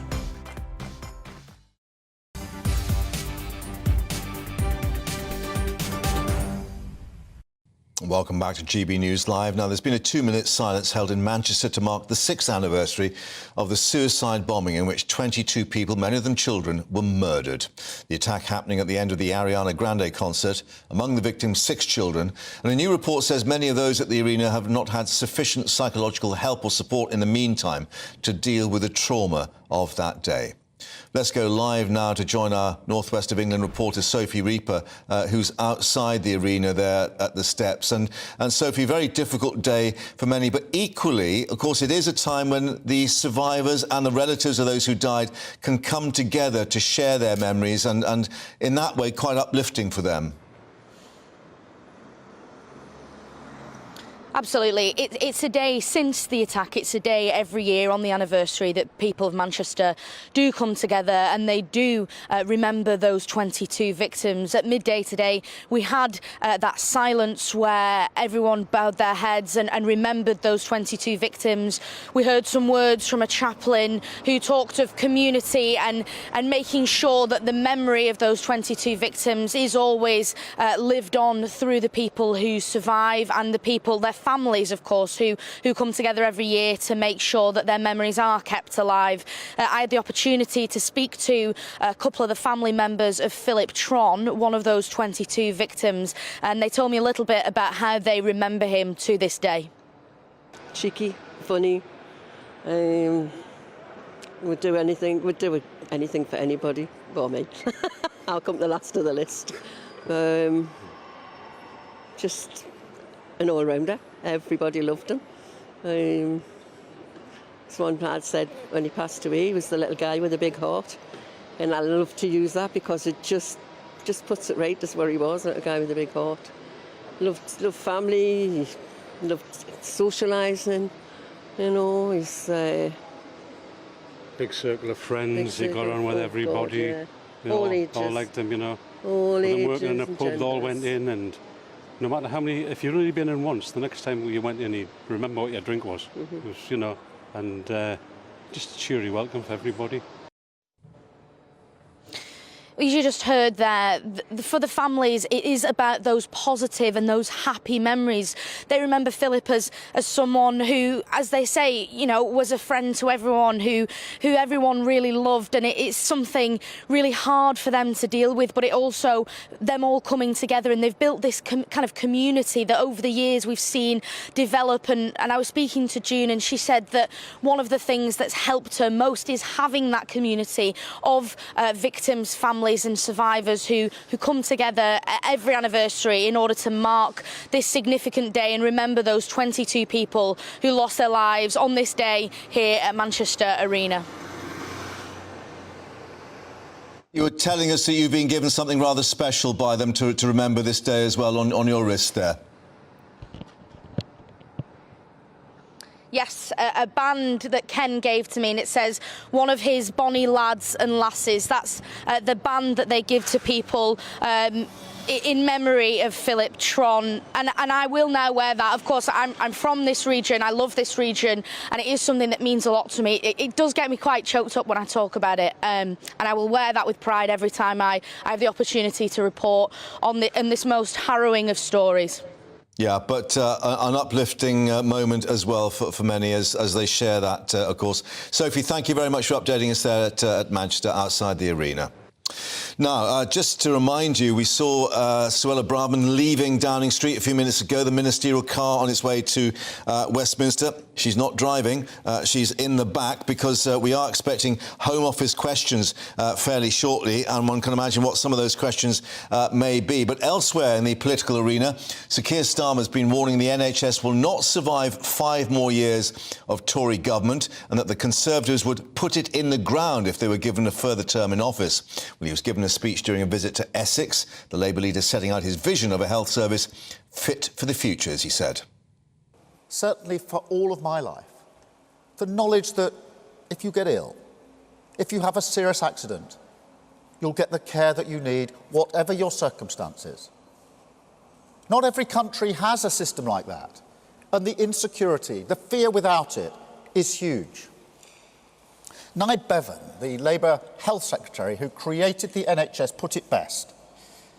He said, illness is neither an indulgence for which people have to pay, nor an offence for which they should be penalised. That's what we believe, and it's under threat. I mean it. I don't think the NHS survives 5 more years of Tory government. Sir Keir Starmer speaking a little earlier. Let's speak now to our political reporter, Olivia Utley, joining us in the studio. And Olivia, as we said, we're going to break away, obviously, to the Commons when we see Suella Braverman answering those Home Office questions. But talking about the questions to the Labour leadership, of course, there was no undertaking to actually spend more than the Tory government is spending on the NHS currently. And in terms of how they would pay for reforms, it's still very much on this non-dom status and this money tree of that tax, as it were. Yes, in general, the speech was quite vague. Keir Starmer was pushed on whether spending would increase under Labour. It wasn't completely clear whether it would or not. He was pressed on exactly what the new targets would be. He said he'd set new targets for bringing down stroke deaths, heart disease deaths, suicide deaths, but he didn't actually specify exactly what those targets would be. And yes, all of the funding seems to rest on his policy to scrap the non-dom status, which the Labour Party calculates would bring in £2 billion of of revenue. But that is very much up for debate. Previous governments have talked about scrapping the non-dom status before, because on the face of it, it looks like a very easy way for the Treasury to make money. But actually, you end up with a situation where non-doms are leaving the country, and so it doesn't raise quite as much as expected. Keir Starmer has also promised to increase NHS staff massively, but doing that obviously at the same time as trying to sort of cut down waiting lists, reform the service, which is something else which he keeps talking about, which obviously involves updating equipment, technology, etc. Those are a lot of really big spending costs. Yeah, and therefore, when you do the maths, even if you can raise the $2 billion, that's not going to go far enough to actually achieve all that's been set out.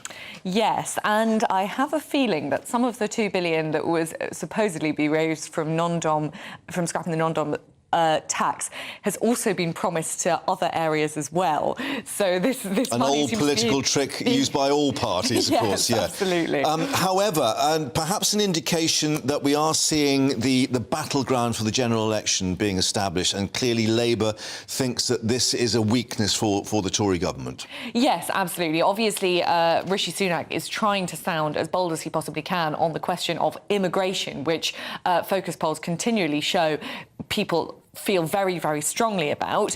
That is under a bit of a question mark at the moment, because we're expecting to see the immigration figures come out on Thursday and expected to be up to between 700,000... Olivia, I'm just going to interrupt you because we're going to cross to the Commons. Suella Braverman, I think, is on her feet. Let's hear what is going to be asked of her. Communities confident that it will not be tolerated. The plan focuses on making communities safer, building local pride, prevention and early intervention.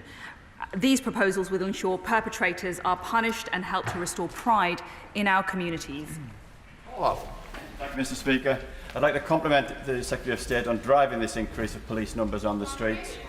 And whilst Durham has 239 more police officers so far since 2019, can she confirm we will continue with further recruitment, as we've not yet returned to the 2010 level? And can she advise me and my Sedgefield constituents how to ensure that the emphasis is on frontline deployment to antisocial behaviour hotspots? Well, I want to congratulate my honourable friend for his doughty campaigning in his constituency. Durham has received £3.4 million through 4 rounds of the Safer Streets Fund, including just under £1.5 million in the current round. It's funding projects such as youth diversionary activity, ASB education programmes and target hardening measures. This government is putting more police on the streets, engaging with communities to enable them to prevent crime. Thank you very much, Mr. Speaker.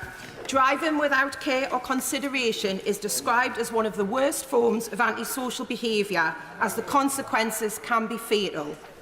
If caught speeding, does the Home Secretary agree that no one should be above the law? Well, as I said earlier, Mr. Speaker, last summer I was speeding. I regret that. I paid the fine and I took the penalty. And at no point did I attempt to evade sanction. What I am focused on is working for more police, and that's why I'm proud that it's this Conservative government that has secured a record number of police officers in the history of policing. This side of the House is focused on the people's priorities. Thank you, Mr. Speaker. According to a joint letter I received from the Home Secretary and the Levelling Up Secretary on the 27th of March 2023, quote, tackling antisocial behaviour is an absolute priority for this government. So how, given that, can 450 fewer police officers in Merseyside since 2010 and just 69p per person invested into the immediate justice pilot in any way in the real world be classed as anything approaching tackling antisocial behaviour?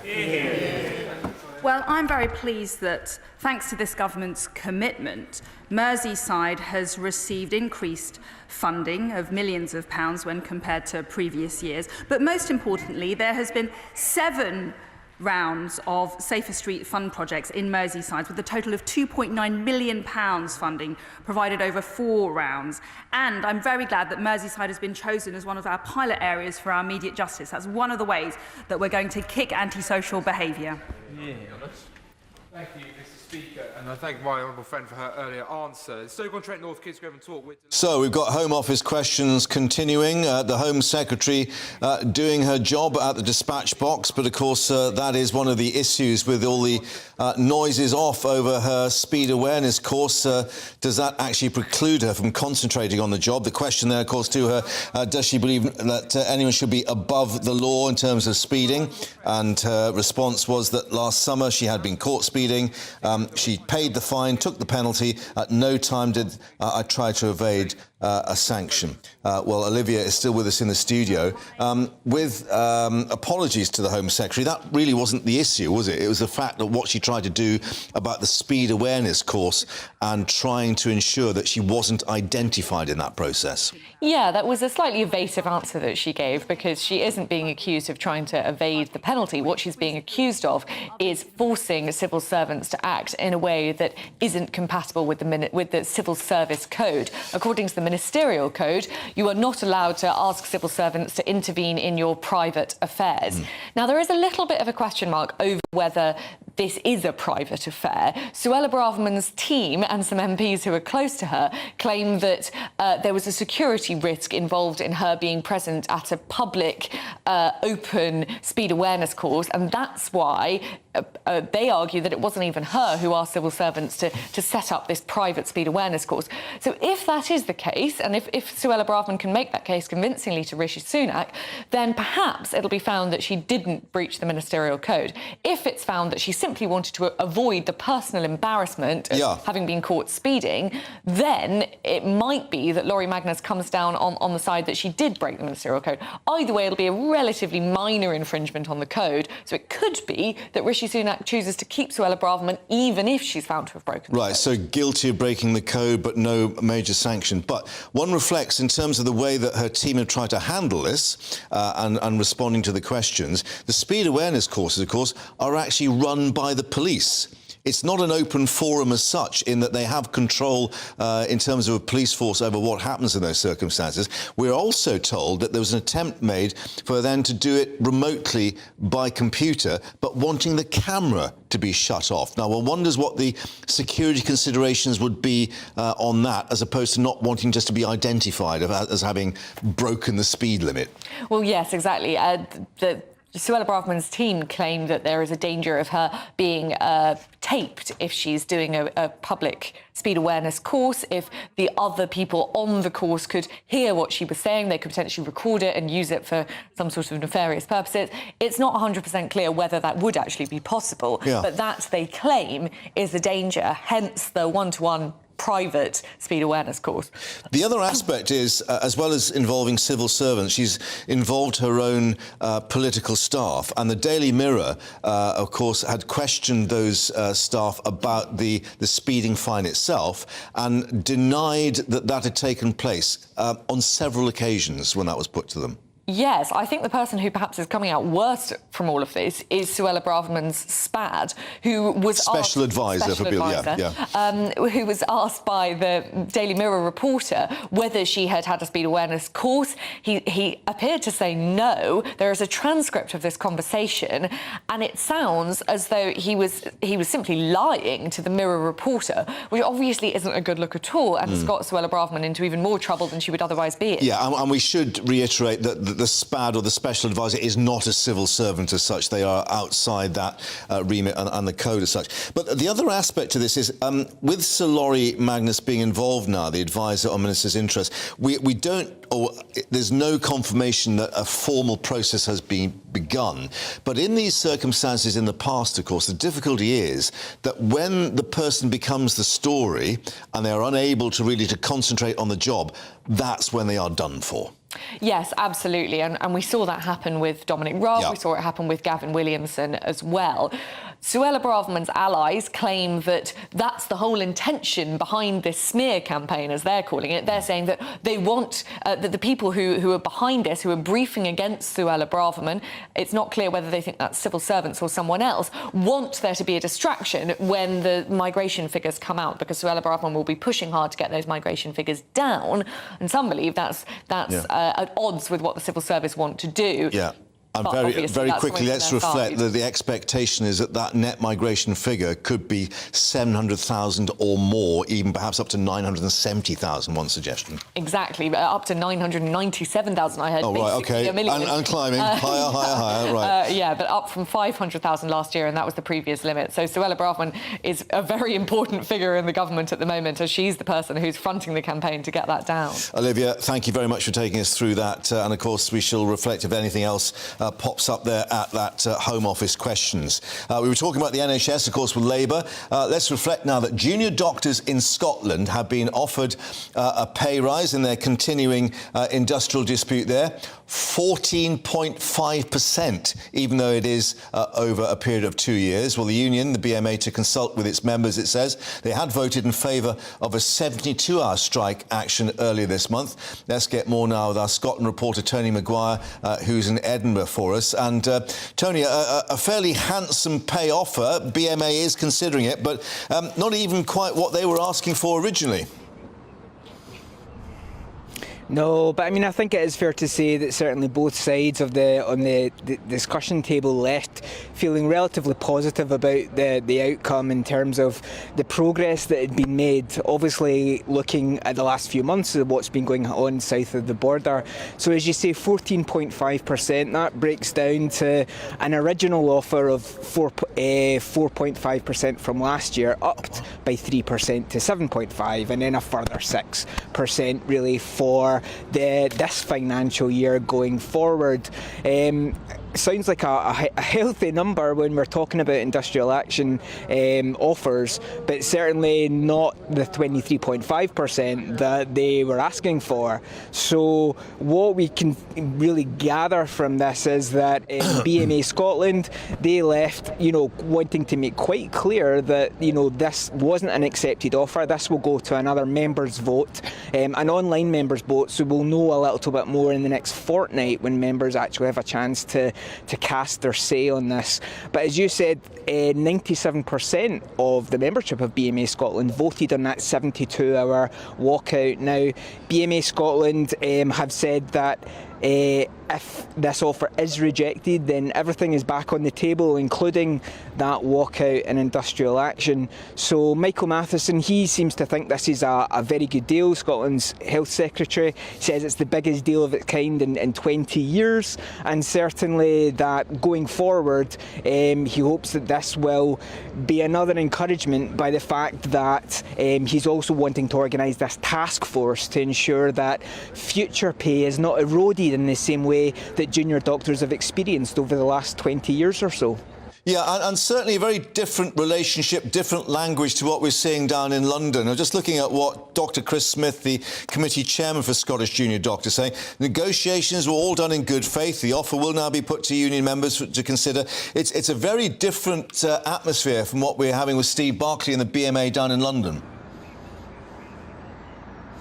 Yes, certainly. I mean, I think a lot of that comes down to kind of the form that was displayed last year. Hamza Yousaf, when he put himself up in the SNP leadership contest, he was really proud, of the fact that he had stopped NHS nurses and other NHS staffers from going on strike by agreeing a pay offer way ahead of time. Now, certainly BMA went into this fully expecting and I guess hopeful really that a deal would be struck here. But you're right, I think that there is a completely different outlook and maybe a different level of positivity to what is being seen south of the border.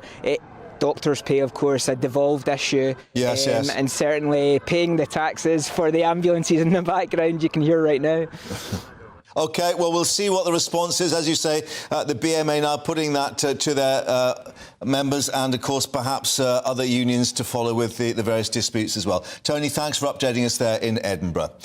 Now, consumer group Which has warned a number of sophisticated news scams are doing the rounds, ranging from missing persons appeal, fraudulent app alerts, PayPal scams, and also something referred to as, and I apologise for this, pig butchering. Apparently the victim is fed with an abundance of romance and then tricked into a financial loss. Yes, the heart ruling the head. Well, joining us now to discuss it is data privacy expert Jamal Ahmed. Jamal, thank you for your time. And I gather witches identified one victim who lost £107,000 to someone who took them for a ride, literally. Yeah, well, last year in 2022, it was reported a man actually had lost more than that, 10 times the amount. He lost 1.2 million to one of the pig butchering scams as well. And how does it take place? I mean, are these the sort of dating apps and online sort of romance tools, as they say? Yeah, so essentially the challenge is there are actually businesses being set up all across the world, especially in South Asia, where they're recruiting people to be these scammers. And what they do is they create lots of profiles on these dating apps, social media apps, and what they look for is individuals that are susceptible to them. And oftentimes what you see is these profiles will appear to be people who are doing quite well, who are very handsome or very good looking, who have all of the abundance of things, and they start taking personal information, they start building those relationships.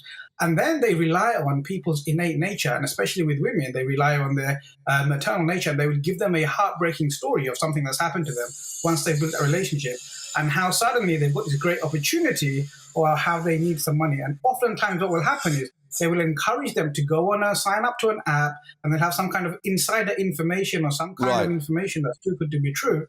And people will be like, okay, let me add some money to this. And sometimes they will give you some returns. But remember, these apps are controlled by them. They might make these results up. They might even let you withdraw a little bit of money to get trust. But the goal is really to fatten you up, which is where the pig comes from, and then slaughter you and take you for everything that you have. Hence the title pig butchering. OK, so the sting then is still online. It's not as if these people meet up and then wine and dine their victims and get the cash that way. No, these criminals are far too sophisticated and far too lazy for that. They're relying on people that they can actually lure to fall into love with them, bring in that romance, build up a relationship, and then take advantage of their kindness, take advantage of their vulnerability. And oftentimes what they'll do is they'll put the seed of the dream in their head, like, oh yeah, well, let's get married or let's get a house together and all of this great stuff. They will never show that they don't have that money. They always show that they have that money. Which means, okay, if this person has that money, if they have the cars, if they're having all these luxury holidays, then why would they try to scam me? Yes. So it's setting up that false sense of security to get people to really open up. And the thing is, it's not over days. They do this over weeks and months. And so people get blinded. People get blinded by that love. People see all of these amazing pictures. I guess the other aspect is then that people get so embarrassed about what's happened to them that they don't then reveal what's been going on, so the scammers get away with it without any kind of recourse. Yeah, that's also true. A lot of people do actually end up feeling embarrassed, and so they suffer in silence or they do nothing. Oftentimes what you find is some people have borrowed money from friends, from family. They've actually taken out loans to invest into these scams, and so they lose out a lot. The other challenge with this is the tech companies, the people who own the social media apps, the people who own the dating apps, they're not doing enough to authenticate and verify the users are actually who they say they are. And that's why it's easy for people sitting in another part of the world to try to target individuals here in the West for that, because they know they've got nothing to lose. Oftentimes, because it's still reported or where the investigations are done by police, they're actually quite poor. There's hardly any prosecution. And if they're in another part of the world, the police are not going to spend the resources going there. They're going to say, speak to your bank. It's the bank problem. And the bank will say, well, we can't help you. You gave this information. You chose to be a scam, so you're out of pocket. Outside their jurisdiction on both counts. So as ever, beware and be sensible, I guess. But Jamal, thank you for taking us through the awful practice of pig butchering, as they call it. There we are. So maybe swipe left is the right thing to do. Now, Alison Hammond and Dermot O'Leary paying tribute to Philip Schofield after presenting the first episode of This Morning on ITV since he left the show. Schofield announcing on Saturday he was stepping down with immediate effect after more than 20 years on the programme. Let's get more with our London reporter, Lisa. Is outside the television centre in West London, which was the scene of the crime, if that's the right word. But many TV critics sort of had been watching in this morning to see what was going to be said, and reflecting there was a heartfelt tribute of just 30 seconds on the show. Well, that tribute was read by the presenters today, Dermot O'Leary and Alison Hammond, who usually present the programme of a Friday anyway, but stepping in to present today. Dermot O'Leary said everyone on and off screen at ITV and This Morning want to say a huge thank you to Phil for what he's done to make the show such a success over the last 21 years. Alison Hammond added, quite simply, we all know he's one of the best live television broadcasters this country has ever had, and we and all the team wish him all the best for the future. On Saturday, of course, we heard that Philip Schofield was no longer going to be part of This Morning. Over the weekend, we saw him pictured in Cornwall with his mum, which is where he grew up. And there's reports that he feels completely broken by this news that he's to leave the show after so long. His co-presenter, Holly Willoughby, who has been presenting with him for 13 years, will continue to present on the show, though she's taking a break for 2 weeks and due back on the 5th of June. The rest of the week, we're not sure yet which presenters will be stepping in to present each day. And there's some speculation going forward as to who Holly going forward. Will it be, as Eamon suggested this morning, perhaps a system like The One Show, where you've got a rotation of different presenters, or will they be looking for someone more permanent to join Holly on the sofa? Philip Schofield also said that he will be presenting the Soap Awards next month, and ITV have confirmed that he will be presenting a new series, a primetime series, but haven't released any details yet. And of course, the real issue, of course, is what the viewing figures are going to be now, because that counts and money talks, I guess. Well, yeah, exactly. And I mean, there's been some speculation that because of the alleged rift between Holly and Philip, that this has affected viewing figures. But some people have said actually that's down to the weather, and simply all the viewing figures have been slightly down on the channel because everyone's been out enjoying the sunshine. So it's hard to really read into that at the moment. But of course, yeah, I mean, that show always does so well. They've won so many awards over the years. So yeah, so hopefully it will continue to do well. Real-time soap opera on ITV, of course. Thank you very much, Lisa, for taking us through that. And, of course, we'll wait to see what the reaction is. Also, coming up here on GB News, stay with us. Patrick's next, and reflecting on where now for the Home Secretary. Of course, we saw her on her feet with Home Office questions. That's now finished. But we have the Prime Minister's independent advisor on ministers' interests now looking at the whole issue. And a question, has she run out of road over her issue of that speeding fine, which is paid, but what happened about the speed awareness course? More reaction on that coming up. Stay with us here on GB News. We're back tomorrow at 12. See you again. Hello, it's Aidan McGibbon here from the Met Office with your GB News forecast. A fine day for most of us, sunny spells for many, and feeling warm, particularly towards the southwest. Less warm, I think, towards the north and the east, because we've got high pressure out to the west of the UK, and that's bringing this breeze in from the North Sea and the Irish Sea to some of these northern, western and eastern coasts. And it's bringing some areas of cloud into eastern and southeast Scotland, as well as the north of England. Eastern England as well, seeing some cloud and some light showers initially before they ease away later and the skies turn brighter. But the light showers across the Pennines and the southern uplands will continue into the afternoon. Those are the exceptions to the rule, though, because for most it's sunny spells and mid to high teens or low 20s, 23, 24 Celsius possible towards the southwest of England and South Wales. So fine, warm, sunny day for many, and then we keep the clear skies into the evening and overnight. Still some areas of patchy cloud affecting the southeast and increasingly the northwest. But away from the cloudier zones, actually temperatures will fall away into the single figures, even the low single figures in some sheltered northern spots. So a bit of a chill in the air first thing Tuesday, but plenty of bright sunshine from the word go, and temperatures will soon rise. We've got areas of cloud here and there, especially through Wales, southwest England early morning and then breaking up into the afternoon. But again, it's a day of sunny spells, and for most it's dry, with temperatures a little bit lower compared with today, but still high teens, I think low 20s.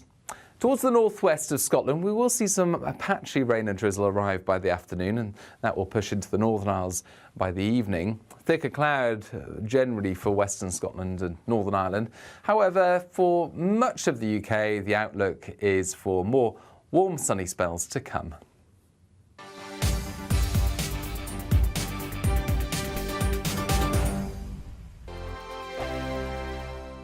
Monday to Thursday nights on GB News. At 6, it's Dubes & Co. 7 o'clock, Farage. At 8, join Jacob Rees-Mogg. And at 9, Dan Wootton Tonight, followed by Headliners. On TV, radio and online. This is GB News. First and foremost, I am a GB News fan, and I was before I was working here. Just love the fact that we're asking the questions that a lot of establishment media won't ask. With a bit of a twist, we not only want to inform you, but we want to keep you entertained. It's worth the drive because you get in and the team's all ready and waiting, they're itching to go, and it's a proper little family. GB News is the People's Channel. It's the audience that makes the programme sing. We're giving our viewers and our listeners a voice. I see the thousands of your letters, tweets, emails, you name it, coming in. Britain is broken.